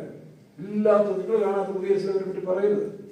പലരും പുതിയ സിനിമ പ്രസംഗിക്കുന്നത് കേട്ട് കഴിയുന്നുണ്ട് കുഴപ്പമില്ല. മറ്റുള്ളവരുടെ പ്രസംഗം നോട്ട്സ് വായിച്ച് പ്രസംഗിക്കാൻ തുടങ്ങിക്കഴിഞ്ഞാൽ കുഴപ്പമില്ല. പണ്ടൊരു പ്രാസംഗികൻ പറഞ്ഞ പോലെ ഒരു പാമ്പ് ഒരു കാർ ഷെഡിന്റെ മുന്നിൽ ഇരുന്ന് ഒരു മൂർഖൻ 10 കുട്ടി. അപ്പൊ ആ വീട്ടിലുള്ള കൂട്ടിക്കിടന്ന നായ ഇത് കണ്ട് കുറയ്ക്കാൻ തുടങ്ങി. അപ്പൊ ഇത് 10 താഴ്ന്നു. പിന്നെ 10 കൊടുക്കുമ്പോൾ നായ കുറയ്ക്കാൻ തുടങ്ങി. സന്ധ്യാസമയം ഇത് കണ്ടിട്ട് അടുത്ത അയലത്തെ പട്ടി കുറയ്ക്കാൻ തുടങ്ങി. അപ്പുറത്തെ പട്ടി കുറച്ചു. കുറെ കഴിയുമ്പോൾ മറ്റു പട്ടികൾ പറയാൻ ചെയ്തത് എന്തിനാ കുറയ്ക്കുന്നത് അവർക്കറിയത്തില്ല. ആരോ കുറച്ച് ഇവർ കുറച്ചു. എന്നാൽ ആദ്യത്തെ പട്ടി പിന്നെയും കുറെ നിർത്തിയില്ല. കാരണം എന്താ? അവർ ഇതുപോലെ നമ്മുടെ ജീവിതത്തിൽ പോലും അപ്പോസ്തലൻ ഞങ്ങൾ കണ്ടതും കേട്ടതും അനുഭവിക്കണം. ഇല്ലാത്തൊരു കുറെ കഴിയുമ്പോൾ പിന്മാറിപ്പോവും. വേലക്കാരൻ വിട്ടുപോകും. കുഴപ്പമൊന്നുമല്ല. കാരണം അകത്തിത് വളരുന്നില്ല. ഇപ്പൊ നമ്മളിവിടെ എത്രയോ 10-20 ആപ്പിൾ പരത്തുന്നുണ്ട്. വളം ചെയ്തു, എല്ലാം നല്ല സംരക്ഷണം കൊടുത്തു. പക്ഷെ അടിവേര് അങ്ങോട്ട് ഇറങ്ങുമ്പോൾ അത് വേരിന് പോകുന്നില്ല. അവർക്ക് പാറക്കെട്ടായി പോയി. അപ്പൊ അത് വളരുന്നില്ല. കാലാവസ്ഥ ചിലപ്പോൾ അനുകൂലം ഉണ്ടായി. അപ്പൊ എന്ത് പറഞ്ഞു ഇതൊക്കെ ഇങ്ങനെ സംഭവിച്ചുകൊണ്ടിരിക്കും. ഇവിടെ സുവിശേഷകരക്കാരെല്ലാം വെള്ളയിട്ടുകൊണ്ട് അവർ വിശുദ്ധരാണെന്ന് സ്വയം പ്രഖ്യാപിച്ചാൽ പോലും ആയിട്ടില്ല. വഴിത്തിറക്കി നിന്ന ഞങ്ങളെ പോലെയുള്ള എന്റെ ഭാഷ പറഞ്ഞ് തകര തല്ലിപ്പൊളികളെ അവർ കപ്പനെ വിളിക്കുന്നത്. 10 ദിവസം കേട്ടില്ലേ? ഇനി വേറെ രക്ഷപ്പെട്ട കുടുംബത്തിൽ പറഞ്ഞവന്മാരാണെന്ന്. ആരാ? യാക്കോബും ആരാ? ഇത് യാക്കോബും യോഹന്നാൻ ഇച്ചിരി കൂടെ കുടുംബ സുരക്ഷയുള്ളവരാണ്. സ്വന്തമായിട്ട് വലയും ജോലിക്കാർക്കുള്ള മാറ്റില്ല. 10 ദിവസത്തേക്കാൾ ഇച്ചിരി കൂടെ സാമ്പത്തിക ശേഷിയുള്ളവരാണ്. യോഹന്നാനെ കൊണ്ട് കർത്താവ് സുവിശേഷം അറിയിക്കാൻ പോയി. എന്താ സംഭവിച്ചത്? ശബരിയക്കാരെ, അതായത് ഇവർ യഹൂദരാണ്. ഇവരെക്കാൾ ഇച്ചിരി തലത്താത്തവരാണ് ശബരിയക്കാരെന്നാണ് ഇവരുടെ ബോധം. കാരണം അവർ നേരത്തെ വിഗ്രഹങ്ങൾ സേവിക്കാൻ പോയി മറ്റ് ഇതിലേക്ക് പോയി. അതുകൊണ്ട് അവര് പ്രമാണം തെറ്റിയവരായതുകൊണ്ട് പിന്മാറ്റക്കാർ കൂടുതലാണ് അവരുള്ളത്. അപ്പൊ ആ പിന്മാറ്റക്കാർ ദേശത്ത് പോയി സുവിശേഷം അറിയിച്ചപ്പോൾ, യേശുവെ അറിയിച്ചപ്പോൾ അവർ മാനസാന്തരപ്പെടുത്തില്ല. യോഹന്നാൻ ഉടനെ ആ പഴയ സമുദായ ശക്തി കരുതും എവനെയൊക്കെ തീ ഇറക്കി കൊന്നേക്കാതെ.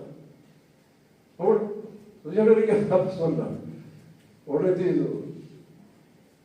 കർത്താവ് നിങ്ങൾ ഏത് ആത്മാവിനാദ്യം. ഞാൻ തിരുവല്ലയിൽ ആദ്യം ട്രാൻസ്ഫർ ചെയ്തിരുമ്പോൾ പഠിക്കാവുന്ന ഒരു സമയമൊക്കെയാണ്. പെട്ടെന്ന് ഒരു ഉണർവുണ്ടായി. പരിശുദ്ധാത്മാവിന് വലിയൊരു ഉണർവ് പകർച്ചുണ്ടായത്. ഇവരെ സുവിശേഷം അറിയിക്കാൻ നമ്മളൊരു കോളേജിലെ പാരലൽ കോളേജിലെ പ്രിൻസിപ്പളാണ്. നമ്മുടെ ഒരു വിശ്വാസി. പേര് ഞാൻ പറയുന്നില്ല. വേറെ പേര് പറയാം ബാബു. ഒരു എക്സാമ്പിൾ പേര് പറയാം ബാബു. അദ്ദേഹം പാരലൽ കോളേജ് നടത്തുന്ന ഒരു സാറാണ്. പുള്ളിക്ക് ഉണർവ് കയറി. കാരണം ഇവിടെ ജനിച്ചു കൊടുക്കുന്നതാണ്. പലർക്കും ഉണർവ് കയറി കേട്ടോ. ഏറ്റവും സുവിശേഷം വിളിക്കാൻ മതി. ബാബു സാറ് എന്നെക്കാരനാണ്. വളരെ സൗന്ദര്യയോടെ എൻ്റെ അടുത്ത് ഇങ്ങനെ സുവിശേഷം ഞാൻ പറയുമ്പോൾ കേട്ടിരിക്കും. പുള്ളി സുവിശേഷം പറയാൻ അറിയത്തില്ല.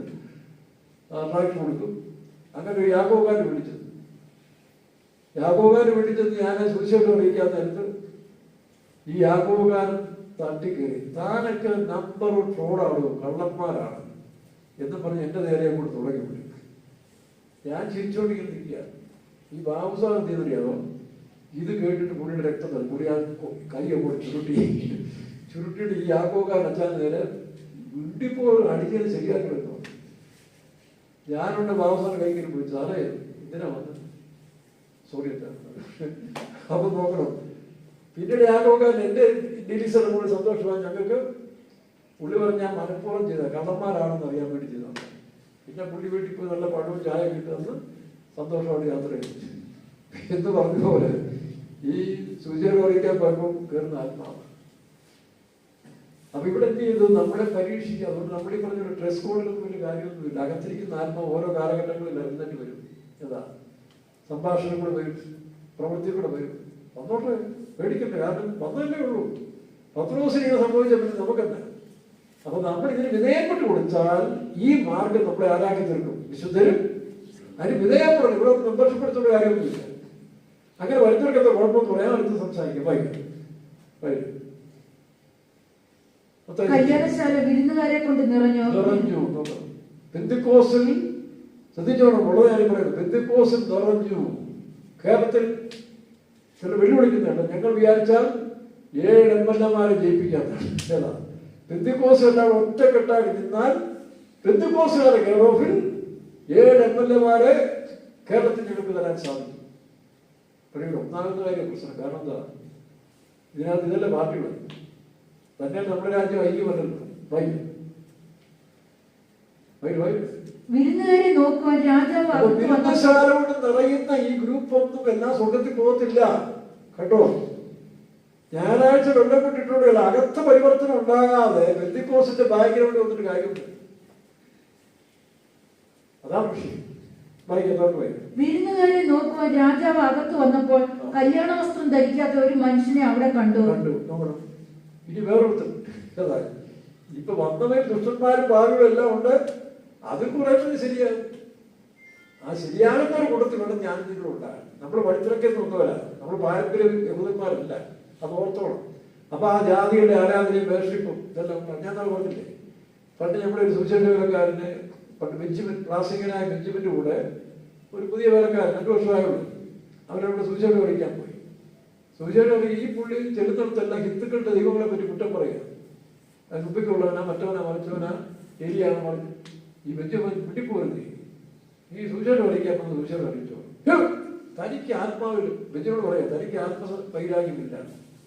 ആത്മാക്കളുള്ള ഇതിൽ പറഞ്ഞ് പുള്ളിയെ സാധിക്കാൻ ഈ ജൂനിയർ ഇവിടെ യേശു ക്രിസ്തു എന്റെ അകത്തുള്ളതുകൊണ്ടാന്ന് പറഞ്ഞിട്ട് ഈ പുള്ളി ഭയങ്കര വൈരാഗ്യത്തിൽ സംസാരിക്കും.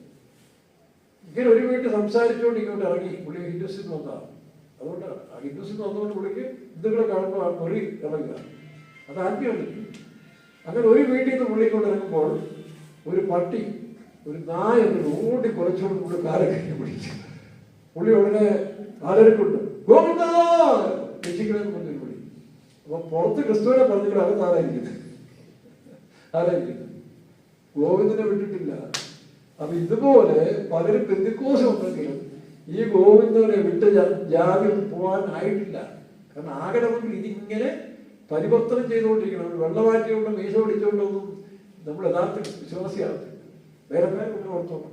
ഇവിടെ പറ്റുന്നത് നമ്മുടെ വാസന്മാർ വേലക്കാരുടെ സിയോരാന്ന് പറഞ്ഞുകൊണ്ട് കൂട്ടുവിടും. ഇതൊന്നും ഗുണപ്പെടുത്തില്ല. ഇതെന്റെ പാർട്ടി, എന്നെ പോലുള്ള പാർട്ടികളെ വഴിത്തിറക്കെ പിടിച്ചോളന്നല്ലേ. ഇവിടുത്തെ വിശ്വാസവും ഉപദേശവും കൂട്ടായ്മയും രുചിച്ചു വരുന്നെങ്കിൽ മാത്രമേ നമുക്കിത് ഞങ്ങൾ കണ്ടതും കേട്ടതും രുചിച്ചതുമായ ജീവൻ. ഇത് വേലക്കാരും സംഘടന കൊണ്ടുകയാണ്. ഞങ്ങൾ വേലക്കാരല്ലേ, വേലക്കാരെ പറ്റി പറഞ്ഞു പോലും. ഇവർ പിന്നെ സംഘടന ഉണ്ടാക്കി മറ്റുള്ളവരെ ഇല്ലാതാക്കാൻ ശ്രമിക്കുക. ഞാനൊക്കെ തിരുവല്ലയിൽ അനുഭവിച്ചു. കൂട്ടം കൂടി നമ്മളെ അറ്റാക്ക് ചെയ്യാൻ പറ്റില്ല. പരിശുദ്ധാത്മാവിനോട് നമ്മളൊക്കെ പിടിച്ചിരുന്നു. അവസാനം എല്ലാത്തിനും ന്യായം കിട്ടുകയും ചെയ്യും. അത് ഓർത്തോളം നമ്മുടെ സുവിശേഷ വേലക്കാർ സംഘടനയിൽ നമുക്ക് ആവശ്യം. വേലക്കാരായ ഞങ്ങളും നിങ്ങളെ പോലെ വഴിത്തിളയ്ക്ക് നിന്നവരും അതിനകത്ത് ഈ പറഞ്ഞ ബാക്കിയും ദുഷ്ടന്മാരും അനുഭവമുള്ളവരും ഇല്ലാത്തവരും എല്ലാം കയറി വരുന്നുണ്ട്. പിന്നെ ദൈവത്തമ്പരാൻ കർമ്മ കാണിക്കുന്നതുകൊണ്ട് ഞങ്ങളൊക്കെ തല കൈവച്ചെടുക്കും. പക്ഷെ വന്ന് രക്ഷപ്പെട്ടോളും. ഇല്ലെങ്കിൽ എന്ത് സംഭവിക്കും? അടുത്ത് വായിക്കും. സ്നേഹിത, നീ കല്യാണ വസ്ത്രമില്ലാതെ ഇവിടെ അകത്ത് വന്നത് ഇതിനകത്ത് വന്നപ്പോൾ, ഈ വിരുന്നുശാല വന്നപ്പോൾ വേറൊരു മാന്യനോട് ഇരിപ്പുണ്ട്. അതാ രസം. ഇവരെക്കാൾ സൂക്ഷിക്കേണ്ടവരെയാണ് കപടഭക്തിക്കാർ, സ്വയനീതിക്കാർ. ഈ ചില സഭകളൊക്കെ ഉണ്ടെന്ന് വിശ്വാസം ഇങ്ങനെ ചില സെന്ററുകൾ ഇങ്ങനെ ചില വേലക്കാരിങ്ങനെ അട്ടിപ്പാറായി കിടന്ന് അവിടുത്തെ ഒരു മെയിൻ പുള്ളി, ചില ജയിലിൽ സ്ഥിരമായി ചെല്ലുന്നതുമായ ജയിലിലെ സൂപ്രണ്ടിനെ പോലെ അവിടുത്തെ മെയിൻ ആളായി മാറി എന്ന് പറഞ്ഞ പോലെ ഇവരെയൊക്കെയാണ് സഹിക്കാൻ കഴിയുന്നത്. ചില സഭകൾ, ചില വിശ്വാസം, ഞങ്ങളാണ് ഇവിടുത്തെ തൂണുകൾ. എന്താ തൂണാണ്? സമയം വരുമ്പം പിന്തിരിഞ്ഞൊന്നും മാറ്റില്ല, നേരെ നിൽക്കാൻ സാധിക്കും. അപ്പൊ ഇവർക്ക് തോന്നലുണ്ട് ഞങ്ങൾക്ക് എന്തുവാകാം, മറ്റുള്ളവർക്കാകാൻ പാടില്ല, ഞങ്ങൾക്ക് എന്തുവാകാം. ഈ അഹന്തയുള്ള ഒരുത്തൻ ഈ കല്യാണശാലയിൽ എന്നൊരു നിയമമുണ്ട്, അവിടെ ഒരു ഓവർകോട്ട് വെച്ചിട്ടുണ്ട്, യൂണിഫോം പോലെയാണ്. ശ്രദ്ധിച്ചോണം, യൂണിഫോം പോലെയാണ്. എടാ, ഒരു സ്കൂളിൽ ഒരു യൂണിഫോം ഏർപ്പെടുത്തിയാലും അതിനനുസരിക്കേണ്ടത് ആവശ്യമില്ല. ഗ്രേഡ് കൊടുത്തതിന് ശേഷം പിന്നെ ഞങ്ങൾ ഇതേ ധരിക്കത്തുള്ളൂ എന്ന് എന്തെങ്കിലും അർത്ഥമുണ്ട്. അപ്പൊ അതിനെ മന്ത്രിമാരോട് സാധിച്ചിട്ടുണ്ടായിരുന്നു. കാരണം വോട്ട് കിട്ടണം. എടാ, ഒരു സ്കൂളിന്റെ സിലബസിൽ വെള്ളയും കാക്കിയായിരുന്നു, അല്ലെങ്കിൽ വെള്ളം നീലയാണ്, വെള്ളം ചോലയാണ്, അതിട്ടോട്ട് വരണം. അതിന് ഒപ്പിട്ട് കൊടുത്തതിന് ശേഷം പിന്നെ ഞങ്ങളുടെ മതമാണ്, ഞങ്ങളുടെ രാഷ്ട്രീയമാണ്, യാതൊരു അർത്ഥവും ഇല്ല. ഇവിടെ ഇതാ യൂണിഫോം ഉണ്ട്. എവിടെ? ഈ കല്യാണ സദ്യക്ക് വരുന്നവരെല്ലാം എന്ത് ചെയ്യണം? അവിടെ ഉടുപ്പ് വെച്ചിട്ടുണ്ട്, ഓവർകോട്ട്. കാരണം അവിടെ വലിപ്പച്ചെറുപ്പം ഇല്ലാത്ത പാർട്ടികളായിരിക്കും, അല്ലെങ്കിൽ അവിടെ ഗ്രേഡ് ഒന്നും ഇല്ല. ആ ഗ്രേഡ് അറിയിക്കാൻ വേണ്ടി യൂണിഫോം പണ്ടേ ഏർപ്പെടുത്തിയത് യേശുക്രിസ്തുവിന്റെ കാലത്തുണ്ട്. എന്ത് ചെയ്തു? എല്ലാവരും അവിടെ വന്ന് കല്യാണ വസ്ത്രം ഈ ഓവർകോട്ട് ഇടുമ്പോൾ ഇവരുടെ ടെറിയനും പോളിസ്റ്ററും ഒന്നും തിരിച്ചറിയത്തില്ല. അങ്ങനെ എല്ലാവരും ഒരുപോലെ ആയിരിക്കണം. അപ്പോൾ ഒരുത്തം വിചാരിച്ചു എനിക്കെന്റെ ആവശ്യമില്ല, ഈ പീറകളെ പോലെ എനിക്ക് ആവേണ്ട ആവശ്യം, ഞാനിത് മാന്യനാണ്, പ്രമാണിയാണ്, അതുകൊണ്ട് എന്നെ ഒന്നും ചെയ്യേണ്ട ആവശ്യമില്ല. ഞാൻ എൻ്റെ ഈ പോപ്പിൾ ഷർട്ട്, സിൽക്ക് ജുബായ പോപ്പിൾ ഷർട്ട് ഇട്ടുകൊണ്ടിരിക്കുകയാണ്. അതുകൊണ്ട് അവരെ തൊടാൻ പറ്റുമോ? ചില സഭകൾ ഇരിക്കുന്ന ചില പുള്ളി ഇവരെ തൊട്ടാൽ ഉടനെ സെൻട്രലിലേക്ക് അറിയിച്ച്, അല്ലെങ്കിൽ ഹെഡ്ക്വാർട്ടേഴ്സിൽ അറിയിച്ച് അവനെ മാറ്റണം. തൽക്കാലം മാറ്റും. കാരണം ആ വേലക്കാരനെ സുരക്ഷിതമായിട്ട് അവർ നടത്തും. ഇവിടെ നിന്റെ ഗതി അതുപോലെയായിരിക്കും. അതുകൊണ്ട് വേണ്ടാത്തടത്ത് പോയി തലയിട്ടേക്ക് കേട്ടോ, വേണ്ടാത്തടത്തൊന്നും പോയി തലയിട്ട്. കാരണം ഇങ്ങനെ ചില പുള്ളികൾ സ്വയം സോക്കോൾഡ് ശ്രേഷ്ഠ വിശ്വാസികൾ ചില സെന്ററിൽ ചില ശ്രേഷ്ഠ വേലക്കാരൻ പുറത്തു പോകും. ഇവരെ ആർക്കും തൊടാൻ പറ്റില്ല. കാരണം അവിടെ സെക്യൂരിറ്റി ഉണ്ട്, ഹൈ സെക്യൂരിറ്റി അവിടെ വെച്ചിരിക്കുന്നത്. അപ്പോൾ ഈ പുള്ളിയെ തൊടാൻ ആർക്കും സാധ്യമല്ല. സ്നേഹിത, നീ കല്യാണ വസ്ത്രമില്ലാതെ വിരുദ്ധശാലയിൽ കയറി. അതിനുൾപ്പെടെ വാക്യം, വിരുന്നുകാരെ നോക്കുവാൻ രാജാവ് അകത്ത് വന്നപ്പോൾ കല്യാണ വസ്ത്രം ധരിക്കാതെ ഒരു മനുഷ്യനെ അവിടെ കണ്ടു. ബാക്കി എല്ലാവരും കല്യാണ വസ്ത്രം ധരിച്ചു. ഇവൻ ഈ കോട്ടില്ലാതെ വന്നു. കാരണം അവരുടെ സ്വയം പ്രതാപത്തെ വെളിപ്പെടുത്താൻ ശ്രമിക്കും. ഇങ്ങനെ ആരും വിശ്വാസികൾ സഭയിലാകണം, വേലക്കാരനാകണം. ഞാനൊരു സ്പെഷ്യൽ ക്വാളിറ്റി ആകണം, ഞാൻ ഈ സെന്ററിലെ സ്പെഷ്യൽ വേലക്കാരനാകണം, സ്പെഷ്യൽ വേലക്കാരത്തെയാണ്. അതിനുള്ള പരിശ്രമമൊക്കെ ചെയ്ത് ആ മറ്റൊരു പോക്കറ്റിലിട്ട് മുന്നോട്ട് പോയാൽ നിന്റെ ഗതി ആര്? യജമാനൻ വരുമ്പോൾ, രാജാവ് വരുമ്പോഴാണ്. സെക്യൂരിറ്റി ഒന്നും ചെയ്യാൻ കാരണം സെക്യൂരിറ്റിക്ക് അറിയാം ഇപ്പൊ ഇവനെ തൊട്ടാൽ അവൻ അവിടെ ഇല്ലാതെ ഇളക്കി പറിച്ചു കളയും. അത്രയ്ക്ക് ബന്ധനാണ്, പിടിപാടുള്ളവരാണ്. കേന്ദ്രത്തിൽ പോലും പിടിപാടുള്ളവരാണ്. പക്ഷെ അതുകൊണ്ട് സെക്യൂരിറ്റി തിരിച്ചു. എന്താ നമുക്ക് സെക്യൂരിറ്റി തിരിച്ചു സാർ തിരിച്ചോടെന്താ പറഞ്ഞേ? വരണ്ടവൻ വരും, അവൻ വരുമ്പോൾ കാര്യം നടത്തിക്കോളും, ഞങ്ങളായിട്ട് വിടുന്നില്ല. തൊട്ടാളുണ്ടെങ്കിൽ ഇല്ലാത്ത പ്രശ്നം ഉണ്ടാകും. അവൻ അതിന് ക്രെഡിറ്റ് ആയിട്ട് കയറി നമുക്ക് ഫസ്റ്റ് കസേരകളുടെ ഇരുന്നു. അതാ കല്യാണ വസ്ത്രമില്ലാതെ എടുത്ത് കയറി ഇരുന്നു. സ്വയനീതിക്കാരൻ നോക്കണം. സ്വയനീതിയും സ്വന്തം ശക്തിയെ വെളിപ്പെടുത്താൻ, സ്വന്തം പേര് വെളിപ്പെടുത്താൻ എല്ലാവരും കൂടി താൻ മുൻപിൽ കാണണം. ശുശ്രൂഷയിലൊക്കെ അങ്ങനെയുണ്ട്. സ്വയം മുൻപിൽ വരാൻ ആഗ്രഹിക്കും. നമുക്ക് അപകടമാണ്. വിശ്വാസികൾ മുൻപിൽ പോകരുത്. മുമ്പന്മാർ പലരും പിൻപന്മാർ പലരും മുൻപന്മാർ. വായിച്ചു രാജാവ് വന്ന് ഒരൊറ്റ നോട്ടം. രാജാവ് ഒരുപാട് നോക്കേണ്ട ആവശ്യമാണ്. 7 കണ്ണുള്ളവരാണ്. അവരൊറ്റ നോട്ടത്തിൽ ആരും പിടികിട്ടി. അല്ലെങ്കിൽ അറിയാം, എല്ലാവരും ഒരേ ഫോം ഇരിക്കുമ്പോൾ ഒരുത്തും സെപ്പറേറ്റ് ആയിട്ടിരിക്കുമ്പോൾ പിടിച്ചു. ആരാ വെറുതെ കാരണമല്ല. വായിച്ചു സ്നേഹിതനാണ്, അയലോക്കാരനോ പുറത്തേക്കാരൊന്നുമല്ല. സ്നേഹിതൻ. ഈ രാജാവിന് ഗുണമുണ്ട്. എന്താ? ഇവിടെ വേർകൃത്യമില്ല. രാജാവിന് വലിപ്പച്ചെറുപ്പമില്ല. രാജാവ് പ്രമാണിക്കുന്ന സത്യങ്ങളും അനുസരിക്കുന്ന അല്ലെങ്കിൽ മുമ്പോട്ട് പോകേണ്ടവരാണ്. അവിടെ വലിയൊരു ചെറിയൊന്നും ഇല്ല. ദൈവരാജ്യത്തിൽ ആണെന്നോ പെട്ടെന്നോ യഹൂദരത്തോ എവരത്തോ ഇല്ലാത്തൊരു രാജ്യമാണ്. അതോർത്തോ. അപ്പോൾ എന്ത് തീരുമാനിച്ചു? സ്നേഹിത, നീ കല്യാണ വസ്ത്രമില്ലാതെ ഇവിടെ അകത്ത് വന്നത് എങ്ങനെയെന്ന് ചോദിച്ചു. എന്നാൽ അവർ വാക്ക് മുട്ടിപ്പോയി. അത് ഞാൻ ഫ്രണ്ട് റോഡിൽ കൂടെ വന്നു. ഫ്രണ്ട് ഡോറിൽ കൂടെ വന്നതാണ്. അതിന്റെ അർത്ഥമാണ്. നീ എങ്ങനെ വന്നു ചോദിച്ചാൽ ഞാൻ ഈ ഡോറിൽ കൂടെ വന്നതാണ്. അല്ല, നിനക്ക് എങ്ങനെ ഇത്രയും വലിയ നിയമങ്ങളും പ്രമാണങ്ങളും സത്യമുള്ള ഈ മാർഗത്തിൽ നീ എങ്ങനെ ഈ വേഷം അല്ലെങ്കിൽ ഇത് ഇങ്ങനത്തോളം വന്നു? കാരണം മുൻപിരുന്ന ശുശ്രൂഷകരോ അല്ലെങ്കിൽ സെക്യൂരിറ്റിക്ക് മുന്നിൽ അവർക്ക് തലയെടുക്കും. അതുകൊണ്ട് അവർ കിട്ടിയില്ല. വരുവാനുള്ളവൻ വരും. അപ്പം നടന്നു. ഒരു ചോദ്യം ചോദിച്ചിട്ട് പിന്നെ മറുപടി ഇല്ല. കാരണം മറുപടിയിലുണ്ടോ? എല്ലാവരും മുമ്പിൽ പിടിക്കപ്പെട്ടു. സ്വയവസ്ത്രം സ്വയനീതിയുള്ളവനായി കണ്ടു. അവനാണ് ഈ തട്ട്. ഞങ്ങളൊക്കെ ശരിയായ സൂചന പറയുമ്പോൾ ഈ സ്വയനീതിയെ ധരിച്ചിരിക്കുന്ന സ്പെഷ്യൽ വസ്ത്രം ധരിച്ച വേലക്കാരൻ വിശ്വാസം ബുദ്ധിമുട്ടുണ്ടാകുന്നതിന് കാരണം ഇതാണ്. മനസ്സിലായോ? അല്ല, ഞങ്ങളുടെ ഉപദേശം കൊണ്ട് ആർക്കെന്നാ നോക്കിയാൽ ഇപ്പൊ ഞാനിവിടെ പറഞ്ഞ ഉപദേശം കൊണ്ട് യേശുക്രിസ്തുവിനെയല്ല, എന്റെ കുടുംബത്തെ പറ്റിയല്ലോ പറയും. അപ്പൊ അതിഷ്ടപ്പെടാത്ത വേലക്കാരൻ വിശ്വാസിക്കാർ ഈ പറഞ്ഞ പോലെ സ്പെഷ്യൽ ക്വാളിറ്റി ആയിട്ട് സ്വയം വളർന്നു വരുന്ന വേലക്കാരൻ വിശ്വാസിക്കും ഈ ഉപദേശത്തിന് ബുദ്ധിമുട്ടാണ്. അപ്പൊ അവർ കുറെ കിടന്ന്, പക്ഷേ നോക്കേണ്ടവർ നോക്കിക്കഴിയുമ്പോൾ പിടി വീഴും. എന്നാൽ അവൻ വാക്ക് മുട്ടിപ്പോയി രാജാവ് ശുശ്രൂഷക്കാരോട്, മറ്റുള്ളവരുടെ എല്ലാം വായടിപ്പിച്ചവരാണ്. ഞാൻ മേപ്പാടത്തിരിക്കും ഒരു സൂർ അച്ചാൻ എന്നൊരു അച്ചാനുണ്ട്, ഒരു ഓർത്തഡോക്സുകാരനാണ്. പുള്ളിയുടെ സ്വറ പറയുന്നത് ഇങ്ങനെ ചില സാമ്പത്തികമായിട്ട് ഇച്ചിരി കൃഷിയൊക്കെ ഉള്ള പ്രമാണിയാണ്. പുള്ളിയുടെ പെങ്ങൾ നമ്മുടെ വിശ്വാസത്തിലും അത് പുള്ളി സഹിച്ചില്ല. അപ്പൊ സ്വറ പറയുന്ന പുള്ളിയാണ്, ഭയങ്കര വാചകമാണ്. അപ്പൊ പെങ്ങൾ നമ്മുടെ കൂടെ വന്നതാണ് പുള്ളിക്ക് ഏറ്റവും സഹിക്കാൻ കഴിയുന്നത്. ഞാനൊരു ദിവസം പെയ്ത്തോമിൽ വെള്ളം അടിച്ചുകൊണ്ടിരിക്കും. ഞാൻ കൂടെ ചേർന്ന് വിഷം എടുത്തിങ്ങനെ, ഞാനൊരു വിശ്വാസികൾ നമ്മുടെ ഒരു പെയ്ത്തോമിൽ വെള്ളം ചെയ്തിട്ടുണ്ടിരിക്കും, വിഷം അടിച്ചുകൊണ്ടിരിക്കും. ഈ പുള്ളി തന്റെ പറമ്പിൽ നിന്നുകൊണ്ടിരിക്കുകയാണ്. ഉപദേശിയേ, വെള്ളയടിക്കുക അല്ലേ, കള്ള് ഷാപ്പിന്റെ ബോർഡിന്റെ കളറും വെള്ളയാണ്. വേറൊന്നും പറയാനില്ല, വിളിക്കോ കള്ള് ഷാപ്പിന്റെ ബോർഡിന്റെ കളറും വെള്ളയാണ്. ഞാൻ ഒരു സാത്താൻ താരം വിളിച്ചതിന്റെ വേഷം ധരിക്കുന്ന വെച്ചാൽ കേട്ടില്ലേ, പിന്നെ വീട്ടിൽ പോയി. അപ്പൊ നമ്മളവിടെ പണിയാൻ നേരത്തെ പുള്ളി എന്ത് ചെയ്തു, മതിലിങ്ങനെ 90 ഡിഗ്രിയിൽ വെച്ച് അവിടെ വണ്ടി പോകത്തില്ല. നമുക്ക് ലോഡ് കിട്ടണം വിശ്വാസം. ഞാൻ പറഞ്ഞ ചായ ഒരു കാര്യം ചെയ്യും, ഞങ്ങളുടെ ആ കോടൊന്ന് പൊട്ടിച്ചിട്ട് ഞങ്ങൾ പിന്നെ അതുപോലെ പറഞ്ഞു തന്നേക്കാം എന്ന് പറഞ്ഞു. പുള്ളി തിരിച്ചിട്ട് പറയും, ഇത് കണക്കൂട്ടിയാണ് ഞാനിവിടെ പണിതത്, നിങ്ങൾക്കിട്ട് പണിതിട്ട് വേണ്ടി തന്നെ പണിതാണ്, നിങ്ങളുടെ ഒറ്റ വണ്ടിയും കഴിയുന്നത്. എന്തോ ചെയ്യാനാണ്, ഒരു ലോഡ് മെറ്റിൽ വന്ന വഴിയിൽ ഇറക്കിയിട്ട് നമ്മുടെ വിശ്വാസിക സഹോദരന്മാരനോട് ചുമന്ന് സന്തോഷത്തോടെ ചുമന്ന് എനിക്ക് നെഞ്ചിന് വേദന. എൻ്റെ കർത്താവേ, ആ മനുഷ്യൻ സമ്മതിച്ചിട്ടില്ലല്ലോ. ഇപ്പുറത്ത് വേറൊരു യാത്രക്കാരൻ്റെ ഒരു കുട്ടിത്തെങ്ങ് അതിനെ വെച്ചിരിക്കുക, നല്ല കാഴ്ച കിടക്കുക. അപ്പം അതിനു മുമ്പ് 2 ദിവസം മുമ്പ് ഈ അമ്മ നല്ലൊരു അമ്മയാണ്, അപ്പുറത്തെ അമ്മ ഒരു നല്ല കൊന്നത്തെങ്ങനെ വളർന്നിരിക്കുക, കൊന്നത്തെങ്ങ് ഒരൊറ്റ കായില്ല.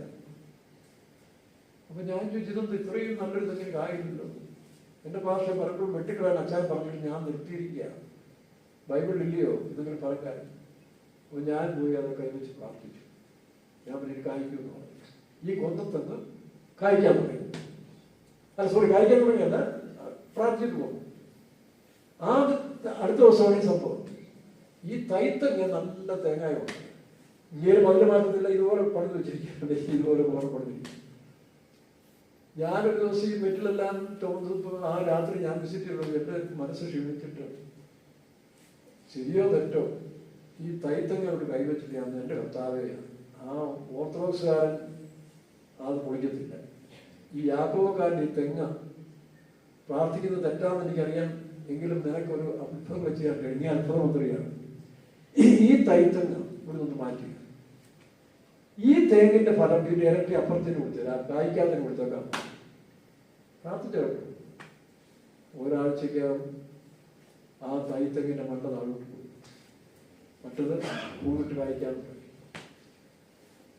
അപ്പൊ ഞാൻ ചോദിച്ചു അവിടെ നിന്നിങ്ങനെ. അപ്പൊ ഈ അമ്മ പറയാം, അത് സാരമില്ല, ഞങ്ങളെ തെങ്ങ് കായ്ക്കാൻ തുടങ്ങി. അപ്പൊ എന്റെ വിശ്വാസം ദൈവം മാറ്റി നടന്നു. ഞങ്ങൾ വണ്ടി കയറ്റി സാധനങ്ങളെല്ലാം തീർന്നില്ല. അപ്പൊ ഈ സോറച്ചായത്തിനെ കുറിച്ച് 2 ആഴ്ച കാണുന്നില്ല. 2 ആഴ്ച കഴിഞ്ഞപ്പോൾ അച്ചായൻ താടിയൊക്കെ വളർത്തി.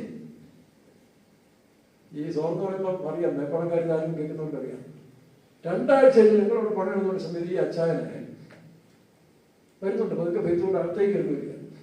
അപ്പൊ എന്തോ തട്ടികളുണ്ടായെന്ന് എനിക്കറിയാം, കാരണം താടിയെല്ലാം വളർത്തിച്ച് ക്ഷീണിച്ചിട്ടുണ്ട്. അപ്പൊ ഞാൻ അറിയാത്ത രീതി തിരിഞ്ഞങ്ങ് നിന്നു, പണിക്കാരോട് തിരിഞ്ഞങ്ങ് നിന്നു.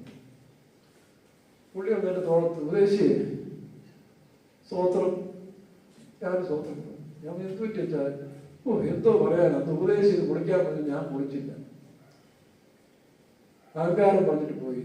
പെട്ടെന്ന് എനിക്ക് അറ്റാക്ക് വന്നു. ഞാൻ പുഷ്പഗിരി കയറി, എൻ്റെ 17,000 രൂപ പോയത്. ഇത് പറഞ്ഞാൽ 1000 രൂപ പണിയില്ല, നിങ്ങൾ ആ മൂലയല്ല മൊത്തം പൊളിച്ചോളാം, മൊത്തം പൊളിച്ചോളാം. ഞാൻ പറഞ്ഞു, ഇപ്പം ആ തെങ്ങ് പോയതുകൊണ്ടിങ്ങനെ അവർ സമ്മതിച്ചിരിക്കുക.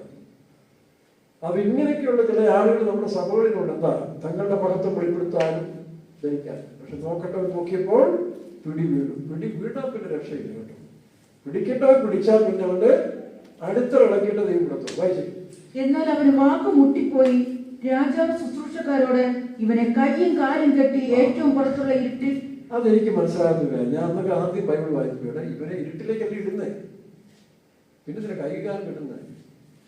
ഞാൻ കർത്താവിനോട് ചോദിച്ചു, കർത്താവ് ഏതായാലും ഇവര് ഇരുട്ടിലേക്ക് കൊണ്ട് ഏറ്റവും പുറത്തുള്ള ഇരുട്ടാണ്, ഇവരുടെ കൈകളിൽ കാലം കിട്ടിയാലെന്താ പ്രശ്നം? അപ്പോഴാണ് ഒരു പ്രാസംഗ്യം, എനിക്ക് തോന്നുന്നത് രാജു പോകാലെയാണെന്ന് തോന്നുന്നു, അടുത്ത സമയത്ത് പുള്ളിയുടെ ഒരു പ്രസംഗം കേൾക്കാറുണ്ട്. അപ്പൊ അദ്ദേഹം പറഞ്ഞത്, ഇവർ കുറഞ്ഞ പുള്ളിയല്ല, ഇവിടെ ഇത്രയും ദൈവത്തിന്റെ രാജ്യത്തിൽ ഈ വിരുദ്ധശാലത്തിലെ അഭ്യാസം കാണിച്ചെങ്കിൽ ഈ ഇവനെ പുറകെ ഇരുട്ടത്ത് കളിക്കുക, അവിടെ ചെന്നാൽ ഇവനുകൊണ്ട് രാജാവാണ്, അവർക്ക് പണിയാകും. അതുകൊണ്ടാണ് തമ്പുരാൻ ഇവന്റെ കൈക്കാലും കെട്ടിയോണ്ടിരിക്കുന്നത്. ഇതുപോലെയാണ് ചില പുള്ളികൾ സ്വയം വലുതാകാനും സ്വയം വെളിപ്പെടുത്താനും പോകുന്നവന്റെ കൈയും കാലും കെട്ടി മറ്റവരെയൊക്കെ ചുമ്മാ ഇടുമ്പോൾ അവന്റെ കൈയും കാലും കെട്ടി വേണം വിടാൻ. കാരണം അവൻ അവിടെ ചെന്നാലും ആളാണ്, എവിടെ ചെന്നാലും ആളാണ്. ചില പുള്ളികളുടെ രാഷ്ട്രീയ സ്പിരിറ്റെല്ലാം കയറി പണിസ്ഥലത്ത് വന്നാലും അവിടെയും മറ്റുള്ളവർ മേൽക്കോയ്മ നടത്താൻ കുറെ കഴിയുമ്പോൾ ഇതുപോലെ കൈയും കാലം കിട്ടും. അതുകൊണ്ട് വരാതെ സൂക്ഷിച്ചോണം. കൈയും കാലം കിട്ടി എന്ത് ചെയ്യണം? വൈദ്യ ഏറ്റവും പുറത്തുള്ള ഇവനെ കയ്യും കാലും കെട്ടി ഏറ്റവും പുറത്തുള്ള ഇരുട്ടിൽ തള്ളിക്കളവിൽ, അവിടെ കരച്ചിലും പല്ലുകടിയും ഉണ്ടാകും എന്ന് പറഞ്ഞു. ഇത് ആക്ച്വലി അങ്ങനെ ഇരുട്ടല്ല, ശരിയായ വചനവും നടത്തിക്കും വരുമ്പോൾ ഈ പറഞ്ഞ പ്രമാണിമാർ മുന്നിൽ നിന്ന പാർട്ടികൾക്കെല്ലാം കരച്ചിലും വിലാപങ്ങളും ഉണ്ടാകും. കാരണം ഇതുവരെ അവർ ഷൈൻ ചെയ്ത് മുമ്പിൽ നിന്നെങ്കിൽ നോക്കണ്ടോ നോക്കി പിടിച്ചു കഴിഞ്ഞപ്പോൾ അവരെ സഭയുടെ ഒരു ഭാഗത്ത് അവർ സഭായം കഴിഞ്ഞാലും വചനം കേട്ടുപോയി സന്തോഷം തരത്തില്ല. ഞാൻ പണ്ടാരോട് പറഞ്ഞ പോലെ, കുടുക്കിച്ചു ഭാഷ പറഞ്ഞ പോലെ, ഏതാ ചില വചനം കേട്ട് ചിലരെ ഇറങ്ങിപ്പോകുന്നുണ്ടാൽ ഈ പന്തിക്ക് വെടികൊണ്ട് പോയത് പോലെയാണ്, ഭയങ്കര അസ്വസ്ഥരായി പോകുന്നത്. കാരണം വചനം അവർ ഗ്രഹിക്കാൻ കഴിയുന്നില്ല, അവരുടെ അടിസ്ഥാനം ഇളക്കിക്കളയും. അതാ വിഷയം, അല്ലാതെ വചനത്തിലൂടെ പോയിട്ടല്ല. അവർ കേട്ട് കഴിയുമ്പോൾ പന്തിക്ക് വെടിയിട്ട് കാറിക്കൊണ്ട് പോകുന്ന പോലെ പോകുന്നതിന്റെ കാരണമാണ്. അത് വേറെക്കാരാണ് വിശ്വാസങ്ങൾ. ഇനി അടുത്തത്, വിളിക്കപ്പെട്ടവരോ അനേകർ, തിരഞ്ഞെടുക്കപ്പെട്ടവരോ ചുരുക്കം. ദൈവരാജ്യം പെന്തിക്കോസ്ത് സംഭവം എന്ന് പറഞ്ഞാൽ എല്ലാവരെയും വിളിച്ചോണ്ട് വരുന്നുണ്ട്, പക്ഷെ അവിടുത്തെ തെരഞ്ഞെടുപ്പുണ്ട് കേട്ടോ. ആ തെരഞ്ഞെടുപ്പിലാണ് യഥാർത്ഥ വിശ്വാസ വേലക്കാരനെ പറയുന്നത്. അതുകൊണ്ടാണ് കർത്താവ് മരണത്ത് വരെ കിട്ടുമ്പോൾ പറഞ്ഞിട്ടുണ്ട്. അതാണ് വായിച്ച് തെരഞ്ഞെടുപ്പിലല്ലോ ചുരുക്കം. അടുത്തത് ഇത്രയുള്ളൂ.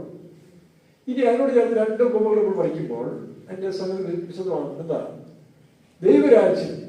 13-ാം അധ്യായത്തിൽ ദൈവരാജ്യത്തിന്റെ ഉപമകളെ കുറിച്ച് പറയുന്നത് രണ്ട് ഉപമകൾ നമുക്ക് എടുക്കാം. അതുകൊണ്ട് ഇതുകൊണ്ട് 3 ഉപമയായി. അതിലൊന്ന് ദൈവരാജ്യം വിത്ത് എറിയുന്നത്. അത് പാറസ്ഥലത്ത് ഉള്ളിനിടയിൽ വഴിയരികിൽ വീണതെല്ലാം കുറെ കഴിഞ്ഞ് പോയി. അപ്പം ഈ സുവിശേഷം കേൾക്കുന്നവർ 4 വിധമായ ആളുകളുണ്ട്. എല്ലാവരും മനസ്സാക്കണമെന്നില്ല. അത് 3 ഗ്രൂപ്പ് അപ്പോഴേ പോവുക, കാലക്രമേണ അത് നഷ്ടപ്പെട്ടു. പക്ഷെ ഒരു ഗ്രൂപ്പ് ശരിയായ ഒന്ന് വചനം കേട്ട് രക്ഷിക്കപ്പെടുന്നുണ്ടെങ്കിൽ തന്നെ 30, 60, 100, അതായത് പുതിയ ഭൂമി, പുതിയ ആകാശം, പുതിയ സിനിമ. അവിടെ വായിക്കുമ്പോൾ ഈ ദൈവരാജ്യത്തിൽ വളരുന്നതോടൊപ്പം തന്നെ കളയും വളരുന്നു. ഇപ്പൊ സഭയിൽ ഏതുകൊണ്ട് വിളയുമുണ്ട്, കളയുമുണ്ട്. വിള ഏതാ കള ഏതാ തിരിച്ചറിയത്തില്ല. കാരണം കളകൾ തന്നെ വിളയെ പോലെ കപടഭക്തി കൊണ്ട് നടക്കുന്ന കപടവിശ്വാസികൾ വേലക്കാരൻ നമ്മുടെ ഇടയിലുണ്ട്. അവരെ പെട്ടെന്ന് അവരെ അബ്സലോമിനെ പോലെ കൂടുതൽ സ്നേഹം കാണിക്കും, കൂടുതൽ ആനുകൂല്യങ്ങൾ കൊടുക്കും, കൂടുതൽ അങ്ങോട്ട് ഇണങ്ങിച്ചേരും. പക്ഷേ അവരായിരിക്കും അബ്സലോമിന്റെ ആത്മാവായി. ഇങ്ങനെ അറിയാം. 1 ശതമാനം 15-ാം അധ്യായത്തിൽ വായിക്കുമ്പോൾ ദാവീദ് രാജാവ് ദൈവത്തിന്റെ പ്ലാൻ പ്രകാരം അവിടെ ഇരിക്കുമ്പോൾ അബ്സലോമിന്റെ ഒരു ആത്മാവ് കയറിയപ്പോൾ വഴിയെ നിന്നുകൊണ്ട് വരുന്നവരെല്ലാം കെട്ടിപ്പിടിച്ച് ഭയങ്കര സ്നേഹം കാണിച്ചു. കാരണം രാജാവിന്റെ പോലല്ലേ. അങ്ങനെ കാണിക്കുമ്പോൾ അവർ ഇതുപോലെ നല്ല താഴ്മയുള്ളവർ, ഇതുപോലെ സ്നേഹമുള്ളവരാണ്. പക്ഷെ അവരുടെ ഉദ്ദേശം എന്താ? അവന് അപ്പന്റെ സിംഹാസനത്തിൽ കയറിയിരിക്കണം. അതിന് നേരെ കിട്ടത്തില്ല. കാരണം അവൻ ചെയ്ത അക്രമങ്ങൾ വ്യാജം കൊണ്ട് അവന് മുന്നോട്ട് വരാൻ സാധിക്കാത്തതുകൊണ്ട് ഇങ്ങനെ വ്യാജം കാണിച്ച് ഭയങ്കര സ്നേഹം കാണിച്ച് അവൻ വരികയും ചെയ്തു. പക്ഷെ കുറെ കഴിഞ്ഞപ്പോൾ ആകാശ ഭൂമിക്ക് മധ്യ തോന്നി. ഇത് തിരിച്ചറിയാം. ഈ കാണുന്ന സ്നേഹവും പ്രാദേശികമായിട്ടും ഞാൻ മുൻകൂട്ടി പ്രാർത്ഥിക്കും, രാത്രി പ്രാർത്ഥിക്കുന്നുണ്ട്, പകൽ ഇങ്ങനെയുള്ള വേലക്കാരെ വിശ്വാസം തിരിച്ചറിഞ്ഞു. ഇല്ലെങ്കിൽ നിങ്ങൾ കളിപ്പിക്കുന്നു. അത് ഏത് ഗ്രൂപ്പിൽപ്പെട്ടവരായിട്ടാണ്. പെന്തിക്കോസ്ത് ലോകത്തിലുള്ളവരെ തിരിച്ചറിഞ്ഞു. അത് അപകടമാണ്. അവരാണ് ഒരുപാട് സ്നേഹം ഒലിപ്പിച്ച് കാണിക്കുന്നത്. ചോക്ലേറ്റ് ഇരുന്ന പിള്ളേരും സലൈവ ഒലിപ്പിക്കുന്ന പോലെ ഭയങ്കര ഡയലോഗ് പറയും. അത് സൂക്ഷിക്കണം. അതുകൊണ്ടാണ് വിളയും കിളയും തിരിച്ചറിയുന്നൊരു സമയം. അവിടെ യജമാനൻ പറഞ്ഞു ഇപ്പൊ കള പറിക്കണ്ട. അപ്പൊ സഭയിൽ കളയുണ്ട്, വിളയുണ്ട് കേട്ടോ, കുടുംബങ്ങളിലാണ്. അപ്പൊ ഇത് കളയേതാ വിളയേതാണെന്ന് ഇപ്പോഴല്ല അറിയേണ്ടത്. അത് ലോകാവസാനത്തോളം വരും. കൊയ്ത്തോളം വളരട്ടെ. വായിച്ച് ആ വാക്യം വായിച്ചു. കൊയ്ത്തോളം വളരട്ടെ. 13-ന്റെ 29. അതിന് അവൻ ഇല്ല, പക്ഷെ കളം പറിക്കുമ്പോൾ ഗോതമ്പ് കൂടെ പിഴുതുപോകും. ചില സമയത്ത് കളയെ ശിക്ഷിക്കാൻ പോകുന്ന കൂട്ടത്തിൽ കളയോടുകൂടി വിളയും. അതുകൊണ്ട് ഇപ്പോൾ ആരെ ശിക്ഷിക്കണ്ട, അത് വളർന്നുകൊണ്ട് അതെന്താ പണ്ടത്തെ പോലെ ഇപ്പൊ നിയമം സ്ട്രിക്റ്റ് അല്ലാത്തത്. ഒന്നിനെ സ്ട്രിക്റ്റ് ആക്കിയെങ്കിലും മറ്റൊന്നിനോട് കേടുവരും. അത് വളർന്നോട്ടെ. വളർന്ന് ഞങ്ങളുടെ നാട്ടിലേക്കുണ്ട്. നെല്ല് വളർന്നു കൊടുത്തു കവടയും വളരും. രണ്ടും കണ്ടാൽ ഒരുപാട് തോന്നും. പക്ഷെ ഈ കവട എത്തും മേടി കയറും അവസാനം. നെല്ല് താഴോട്ട് പിടിക്കും. നെല്ല് വിളയുമ്പോൾ നെല്ല് താഴോട്ട് പിടിക്കുമ്പോൾ ഈ കവട ഇങ്ങനെ പൊക്കി നേരോട്ട് ചെയ്യും. 4 അടി 5 അടി കാട്ടിലും ചിലപ്പോൾ 3 അടി വരെ. ആ സമയത്ത് മനുഷ്യർ കണ്ടെത്തുക. ഇതുപോലെ ശരിയായ രീതിയിൽ വളരാത്ത വിശ്വാസികളും വേലക്കാരും കളയായി മാറുകയാണ്. അപ്പൊ കള പറിക്കുന്നവരായി ഞാൻ ഇവിടെ ഒരു ഡയലോഗ് കേട്ട കർഷകന്റെ കള പറിക്കുന്ന ആരോ പറഞ്ഞു, കർഷകനല്ലേ മാഡം കള പറിക്കാൻ ഇറങ്ങിയാന്ന് പറഞ്ഞു. എവിടെയോ ഒരു ഡയലോഗ് കേട്ടത് കേട്ടോ. അപ്പൊ ഞാൻ ഓർത്തു, നമ്മുടെ അവസാനം കള പറിക്കുന്ന ഒരു സമയത്ത് ഇപ്പൊ കളയുടെ കൂട്ടത്താരും പോകരുത്. വിളയെടുത്തിയും താഴ്ന്നുള്ളതായി കുടിഞ്ഞു കിടക്കും. നെൽമണി വിളയത്തോട് കുനിയുമ്പോൾ അതിന്റെ കച്ചികൾ കരിഞ്ഞു വരുമ്പോൾ കവടയ്ക്ക് തറി വർദ്ധിക്കോ, ഞാനാണ് ഈ സഭയിലും കേൾപ്പൻ, വിശ്വാസം വിട്ട് ഞാനാണ് വലിയ ആള്. പക്ഷെ നിന്റെ കഥ തീരാൻ പോവാ. അപ്പൊ എന്ത് ചെയ്യും? യജമാനൻ വന്ന് രണ്ടും കൂടെ കൊയ്ത്തോളം വളരട്ടെ. കൊയ്ത്ത് കാലത്ത് ഞാൻ കൊയ്യുന്നവരോട് മുമ്പേ കള പറിച്ചു കൂട്ടി ചുട്ട് കളയേണ്ടതിന്. നമ്മുടെ സഭയിൽ പല പ്രാവശ്യം ഒരു കളപറിച്ച് എനിക്കറിയാം. 1962 പാസ്റ്റർ ആർവിന്റെ കാലത്തിൽ ഒരു കളപറി ഉണ്ടായി. എത്ര വേലക്കാർ വിശ്വാസം ഔട്ടായിപ്പോയി. അതോടെ പെന്തിക്കോസ്തിന്റെ തീർന്നെന്നാ വിചാരിച്ചു. ഇനി 84 സി പ്രസംഗം വന്നപ്പോൾ മറ്റൊരു കളപറി തുടങ്ങി. അമേരിക്കയിൽ 57 വേലക്കാർ, അത് നല്ല സായിപ്പന്മാർ, കണ്ടാൽ നല്ല കൊതിക്കുന്ന കളറും നിറവും ഉള്ളതായ സായിപ്പ് മതാന്മാർ 57 വേലക്കാരാണ് ആ കളപറിയിൽ വിളിക്കുന്നത്. അമേരിക്കയിൽ തന്നെ കാശ്മീർ മുതൽ കന്യാകുമാരി വരെ ഒരു കളപറി. പല പാർഷന്മാരും കുട്ടി പാർഷന്മാരും മദർമാരും ഒക്കെ പടപടപടാന്ന് മരിച്ചുകൊണ്ടിരിക്കും. ചിലർ വേല വിട്ടുപോയി. ഒരു കളപറിയാണ്. അതവരെ അടക്കിയതൊക്കെ ആരാ? ഈ പാർഷന്മാരെ സെന്ററിലുള്ളവരെയൊക്കെ അടക്കിയത് പാർഷ വി ജി ശാമുലും 84-83 വയസ്സൊക്കെയുള്ള പാർഷ ശമുരച്ചാലും രാസപ്രസമാണ്. ഇത് ഓർത്തോ, TPM-നെ കളപറിച്ച സമയമുണ്ട്. ഇനിയൊരു കളപറിയുണ്ട് കേട്ടോ. ഇനിയൊരു കളപറിയുണ്ട്. അത് ഏറ്റവും അടുത്തോണ്ടിരിക്കുക. ആ കളപറിക്കുന്ന സമയത്തിൽ ഔട്ടാകരുത്. പല വിലക്കാരും ഉണ്ടാകും. കട്ടപ്പനയിൽ ഒരു കളപറിയുടെ സമയമൊക്കെ അടുത്ത് വരികയാണ് കേട്ടോ. സഭ നന്നാകണമെങ്കിൽ ഇതുപോലൊരു കളപറി ഉണ്ടാകും. ആ കളപറിയിൽ പോകാതിരിക്കണമെങ്കിൽ നാം അനുദപിച്ച് പശ്ചാത്തപിച്ച് വീണ്ടും താഴ്ന്നുള്ളവരായി ദൈവത്തിന് ഫലം കായ്ക്കുന്നവരായിത്തീരുന്നു. ഇല്ലേ? നിങ്ങൾ ദൈവത്തിന് ഫലം കായ്ക്കുന്നവരായിത്തീരുന്നു. അല്ല അഭ്യാസം കൊണ്ട് അധികം കാലം മുമ്പോട്ട് പോകാൻ പറ്റില്ല. അപ്പൊ അവിടെ ഒരു കളപറി കാണുന്നു. ഇനി ദൈവരാജ്യം വലയോട് സദൃശപ്പെടും. അവിടെ പറഞ്ഞു അവസാനിക്കും. വായിച്ചേ, അത്ര വാക്യം 13-47. പിന്നെയും സ്വർഗരാജ്യം കടലിൽ ഇടുന്നതും എല്ലാ വക മീനും പിടിക്കുന്നതുമായ ഒരു വലയോട് സദൃശ്യം. അപ്പൊ ഇത് ദൈവരാജ്യം നിങ്ങൾ ഉദ്ദേശിക്കുന്ന പോലെ ഇതിനകത്തെല്ലാം വരും. അവിടെ പെന്തിക്കോസ് എന്ന് പറയുന്നത് എല്ലാവരും ഇങ്ങനെ ആയിട്ടുള്ളതല്ല. അതിൽ പല ദുഷ്ടന്മാർ വേണം, കടു കുടിക്കുന്നവർ, മത്താനം കുടിക്കുന്നവർ വേണം, പിന്നെ പോകലിക്കുന്നവർ വേണം. ഇതൊന്നും കണ്ട് നിങ്ങൾ ക്ഷണിക്കാൻ പോകുന്നത്. ഒരിക്കലും ഞാൻ ചെറുപട നിർത്തും വീഡിയോ വലിക്കുന്നുണ്ട്, അവരെ മുടക്കണം. ഞാൻ പിന്നെ അവൻ വീഡിയോയിൽ വിളിച്ചുള്ളൂ. അതെല്ലാവരും കണ്ടപ്പോൾ അവന് ന്യായം ഒന്ന് കഴിച്ചു. നിന്റെ അകത്തിരിക്കുന്ന ശക്തിയോ, നീ കാണിക്കുന്ന അകത്തിരിക്കുന്ന നിന്റെ ആത്മാവോ, അപ്പൊ കാണുന്നതോ താൽക്കാലിക കാണാത്തതോ. അപ്പൊ ഏതാണ് വിളയെന്ന് ഏതാണ് കളയെന്ന് തിരിച്ചറിയേണ്ട സമയം വരുമ്പോൾ എന്നെ തുറന്നുള്ളൂ. ചിലപ്പോൾ അവൻ മാനസാന്തരപ്പെട്ട് വരും. നിന്നെ പോലെ ഈ കാപഠ്യം കാണിക്കുന്ന ഒരു കാലത്ത് മാനസാന്തരപ്പെടുത്തില്ല. ദൈവത്തിന് അതാണ് ഏറ്റവും പ്രശ്നം. അതുകൊണ്ട് ആരെയും വിധിക്കാൻ പോകണ്ട. വിധികർത്താവ് വരുമ്പോൾ സ്നേഹിതാന്ന് വിളിച്ചുകൊണ്ട് കൊടുത്തോളൂ. നമ്മളാരും പറയാൻ പോകുന്നുണ്ടാവും. ശിക്ഷയും കുറ്റവും ശിക്ഷയും ചെയ്യേണ്ട വെളിപ്പെടുത്തുന്ന സമയം വരും. ലോകത്തിന്റെ ന്യായവിധി വരികയല്ലേ? ലോകത്തിന് ന്യായവിധി വരുന്നു, ഇസ്രായേലിന് ന്യായവിധി വരുന്നു, സഭയ്ക്ക് വരുന്നു. ഇതെല്ലാം സംഭവിക്കേണ്ട കാര്യങ്ങൾ ഏറ്റവും അടുത്തിരിക്കുകയാണ്. അതുകൊണ്ട് ദൈവരാജ്യം ഒരു വലയോട് സദൃശ്യം. അതിനകത്ത് എല്ലാം വീണ്ടും കയറും. പാമ്പ് മുളയിലൊന്നും കയറും, ഇല്ലയോ? കാരണം പറയുന്നു, ഒരു ഏരിയയിൽ വല വീശുമ്പോൾ അത് വലിച്ചോണ്ട് വെള്ളത്തിൽ നിന്നും വരും. പക്ഷെ തിരിയുന്ന ഒരു സമയമാണ്. വായിച്ചത് നിറഞ്ഞപ്പോൾ അവർ അത് വലിച്ചു കരയ്ക്ക് കയറ്റി ഇരുന്നു കൊണ്ട് നല്ലത് പാത്രങ്ങളിൽ കൂട്ടി വെച്ച് ഇരുന്നു കൊണ്ട് ശരിപ്പെടുത്തുന്ന ഒരു സമയം. നല്ലത് പാത്രത്തിൽ ശേഖരിക്കും, കളയും പതിലുമില്ല, ചുട്ടുകളയുന്ന ദിവസം വരും, ചൂള പോലെ കത്തുന്ന ഒരു ദിവസം വരും. അപ്പോൾ അഹങ്കാരികളും ദുഷ്പ്രവർത്തിക്കാരും, അത് ലോകത്തിലെ മനുഷ്യർ മാത്രമല്ല, സഭയിലും ഇത് ശരിപ്പെടുത്താതെ മുൻപോട്ട് പോയിക്കൊണ്ട് തങ്ങളുടെ ജാത്യാനുള്ള ഗുണം, തനി ഗുണം മാറ്റാതെ ക്രിസ്തുവിന്റെ ഗുണത്തിലേക്ക് വരാത്തവർ ആരായിരുന്നാൽ ഞാൻ ഉൾപ്പെടെ ഒരു ദിവസം നമുക്ക് അറിയാതെ പോകേണ്ടി വരും, അല്ലെങ്കിൽ ശിക്ഷിക്കപ്പെടേണ്ടി വരും. വായിച്ച് മലാക്കിയുടെ പുസ്തകം. ചൂട് പോലെ കത്തുന്ന ഒരു ദിവസം വരും, അപ്പോൾ അഹങ്കാരികളൊക്കെയും സകല ദുഷ്പ്രവർത്തിക്കാരും താളടിയാകും. വരുവാനുള്ള ആ ദിവസം ലോകമനുഷ്യരോട് പറഞ്ഞ ദൂതല്ല, ദൈവജനങ്ങളോട് പ്രവാചകൻ പറഞ്ഞതാണ്. അപ്പോൾ അഹങ്കാരികളും ദുഷ്പ്രവർത്തിക്കാരും താളടിയാകും.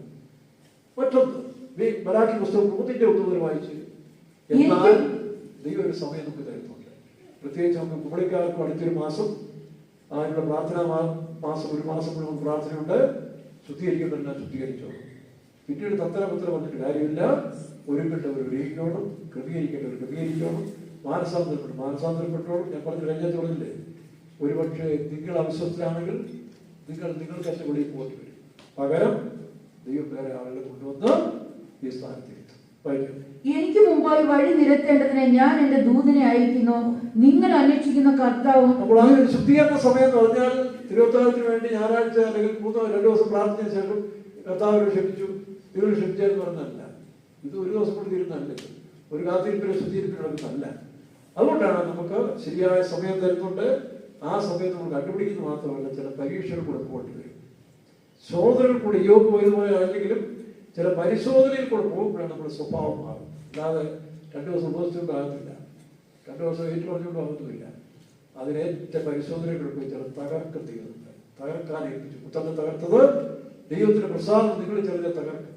നിങ്ങൾ വിശുദ്ധരാകണമെങ്കിൽ നിങ്ങളുടെ അവസ്ഥയിൽ തകർച്ചയുണ്ടാകും. എല്ലാം കൈവിടപ്പെട്ട ഒരവസ്ഥ വരും. അവിടെ ദൈവം പഠിക്കും. ഇതാ അവൻ വരുന്നു എന്ന് സൈന്യങ്ങളുടെ യഹോവ അരുളി ചെയ്യുന്നു. എന്നാൽ അവൻ വരുന്ന ദിവസത്തെ ആർക്ക് സഹിക്കാം? കാരണം നമ്മൾ നമ്മളെ ബോധിച്ച വഴികൾ നടക്കുമ്പോൾ ഇതെല്ലാം കേൾക്കുകയും ഈ നടത്തി വരുമ്പോൾ ബുദ്ധിമുട്ടായിട്ട് വരും. അടുത്തത്, അവൻ പ്രത്യക്ഷനാകുമ്പോൾ ആർ നിലനിൽക്കും? അവൻ ഊതിക്കഴിക്കുന്നവന്റെ തീ പോലെയും. ശുദ്ധീകരണം എന്ന് പറയുന്നത് ഒരു ദിവസം കൊണ്ടല്ല, അവൻ ഊതിക്കഴിക്കുന്നവന്റെ തീ പോലെയും പിന്നെ അലക്കുന്നവരുടെ ചാറ് വെള്ളം പോലെയും ആയിട്ടുണ്ടല്ലോ. ഇത് മൂത്ത് വെച്ച് പിറ്റേ ദിവസം എടുത്ത് പതുക്കെ പതുക്കെ ചുരുക്കി അടിക്കുക. കാരണം ഇത് കേടുവരരുത്. അപ്പൊ തന്നെ ചെറുപ്പം അലക്കാൻ അറിയാത്തവരുണ്ട്, അപ്പടപടപടാന്ന് അടിച്ച് തുണി കയറിയിട്ട്. അതുകൊണ്ടാണ് അത് ചുരുക്കി അടിക്കണം. ഞങ്ങളുടെ നാട്ടിൽ ഒരു ചിന്നമ്മ, അവർ ഈ തുണി അലക്കുന്ന ഒരു വിഭാഗത്തിൽപ്പെട്ടതാണ്. ചിന്ന എല്ലാവരും വിളിക്കുന്നത്. ആ ചിന്നച്ചെടുത്തി, നമ്മുടെ ഭാഷ പറഞ്ഞ ചിന്നച്ചെടുത്തിയുടെ അലക്കുണ്ടാൽ നല്ല എന്താ പറയും, ഈ മ്യൂസിക് കേൾക്കുന്ന പോലെ അവരുടെ മൂക്കിക്കൊണ്ടൊരു ശാസ്ത്രം ഏതാണ്. തുണി കൊണ്ട് എടുത്ത് ആറ്റുകടയിലൂടെ ഇറങ്ങി പമ്പയാറ്റിന്റെ അവരുടെ കടയിലോട്ട് ഇറങ്ങി കല്ലിൻ്റെ അവിടെ എടുത്തുകൊണ്ട് നാട്ടുകാർ തുണി കിടക്കുമ്പോൾ സ്റ്റീരിയോ എഫക്റ്റാണ്. ഞങ്ങൾ ഒരു കടയുണ്ട്, അപ്പോൾ അവിടെ നിന്ന് കേൾക്കാം. അപ്പോൾ ഈ ചിന്നച്ചെടുത്തി തുണി ഇറക്കുമ്പോൾ ഇങ്ങനെ ചുരുക്കി അടിക്കുമ്പോൾ ആ മൂക്കിക്കൂടെ വരുന്ന ആ ശബ്ദവും തുണിയുടെ ശബ്ദം കേൾക്കുമ്പോൾ 2 ചാനലിൽ കൂടെ മ്യൂസിക് വരുന്നുണ്ട്. അതുപോലെ ആർട്ടിഫിഷ്യലായിട്ട് തുണി ഇറക്കും. അല്ല സോറി, ആ ഒരു ആർട്ടിഫിഷ്യൽ ആയിട്ട് തുണി ഇറക്കുന്ന ഒരു സ്ത്രീയാണ്. അപ്പൊ ഇതുപോലെ പരിശുദ്ധാത്മാവ് നമ്മുടെ ശരിയായിട്ട് ആത്മബലനെ തന്നെ നൽകിയിട്ടുണ്ട്, ഏൽപ്പിച്ചു കൊടുക്കണം. അല്ലാതെ അഭ്യാസം കൊണ്ട് ഇനി നിങ്ങൾക്ക് മുമ്പോട്ട് പോകാൻ പറ്റില്ല. രണ്ടിലും തിരിച്ചറിയുന്നതാണ് വിളയും കളയും തമ്മിൽ തിരിച്ചു. പണി ഒരു ഉദാഹരണം പറഞ്ഞില്ലേ, ഏതാ ഇവിടെ ഫാദർ ബോബി ജോസ് കാട്ടിക്കാട് പറഞ്ഞ ഫ്രാൻസിസ്കൻ ഒരു അച്ഛൻ, എനിക്ക് വളരെ ഇഷ്ടമുള്ള അച്ഛനാണ്. അദ്ദേഹം പറഞ്ഞൊരു എക്സാമ്പിൾ ഞാൻ കേട്ടതാണ്. താൻ ഇടവേലിരിക്കുന്ന സമയത്ത് ഒരു അമ്മ പറഞ്ഞു, എൻ്റെ അച്ഛോ, എൻ്റെ ഇളയ പോലെ ഒന്നും കൊണ്ടുവരാത്തവന് ബുദ്ധിയില്ല, അവൻ പഠിക്കത്തുമില്ല. ഞാൻ മൂത്തവൻ ടോമിച്ചെന്ന് അവൻ നല്ല പഠിത്തക്കാരനാണ്, ചിലപ്പോൾ കളക്ടറൊക്കെ ആകുന്നുണ്ടോ, അവനിലോട് ഞങ്ങൾക്ക് പ്രതീക്ഷ, ഇവൻ വെറും മണ്ടനാണ്, ഒന്നിനും കൊണ്ടത്തിരുന്നത്. ഈ കൊണ്ടുനാലും കേട്ടിട്ട് അങ്ങനെ ഇരിക്കും. മറ്റൊരു പഠിച്ചു പഠിക്കാനായ വിദേശത്ത് ഒരു നല്ല സ്റ്റാൻഡേർഡുള്ള ഫാമിലിയിൽ കല്യാണം കഴിച്ച് 2 വെളിയിൽ 2 വർഷം കഴിയുമ്പോഴേക്ക് വരത്തുള്ളൂ. നല്ല വയസ്സായി ക്ഷണിച്ചു. അപ്പോഴും ടോമിച്ചൻ കല്യാണം കഴിച്ചിട്ടില്ല. അപ്പം കല്യാണം കഴിച്ചിട്ട് ഈ പറഞ്ഞ മണ്ടൻ അവിടെ വർഷം 20 കഴിഞ്ഞു.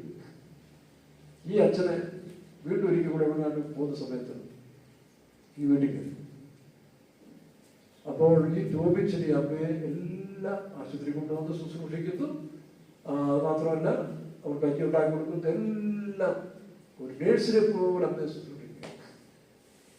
അപ്പൊ അമ്മ പറഞ്ഞു, അപ്പൊ ചോദിച്ചു മറ്റേ പോലത്തെ വിളിക്കൻ, ഓ അവൻ ഇക്വലുണ്ട്. എല്ലാ ആഴ്ചയിലും ഞായറാഴ്ച ഉച്ചയ്ക്ക് 5 മണിക്ക് എന്നെ വിളിക്കും. എന്താ വിളിക്കുന്നത്? ടെലഗ്രാം വേർഡ്സ് പോലെ. അപ്പൊ സുഖമായിരിക്കുന്നു, കുഴപ്പമൊന്നുമില്ല, ശരി, തീർന്നു. ഒരു സൗഹാർദ്ദത്തെ സംസാരിക്കാൻ പോലും അത് സമയമില്ല. അറിയത്തില്ല. എന്റെ അച്ഛോ ദൈവം എനിക്ക് തന്നവനായിട്ട് ഓർമ്മിച്ചു. അവനെനിക്കില്ലായിരുന്നെങ്കിൽ ഞാൻ നാളെ പ്രയാസം. എന്റെ പൊന്നാര മോനാണ്. ദൈവം എനിക്ക് അന്ന് അനുഗ്രഹിക്കപ്പെട്ട എന്റെ മോൻ. മുമ്പ് പറഞ്ഞാൽ പൊട്ടന മണ്ടന ഉള്ളുകേറ് വിളയും കടയും തിരിച്ചറിയുന്ന ഒരു സമയത്തിന് അതുവരെ കാത്തിരിക്കണം. ചില വിശ്വാസികളെ കാണുമ്പോൾ അവനെ ഇവിടെ കൊടുത്തു. ഇവിടെ ഷൈൻ ചെയ്യുന്ന വിശ്വാസം കൊടുക്കുകയും അവനാണ് സഭയുടെ തൂണ്. ഇവിടെ നാളെ അവന്റെ കാലമായിരുന്നവനായി. അല്ലെ ഈ പറഞ്ഞ പോലെ ടെലഗ്രാം വേണ്ടി സംസാരിച്ചു പോകുന്നതായി. നിന്റെ മക്കളെ സൂക്ഷിച്ചു പോകണം. നീ ഏതാണ് വിളയെന്ന് കളയെന്ന് തിരിച്ചറിയുന്ന ഒരു സമയം വരും. അതുവരെ കാത്തിരിക്കുക. സ്തോത്രം ചെയ്യാം. സ്തോത്രം സ്തോത്രം സ്തോത്രം.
സത്യത്തിൽ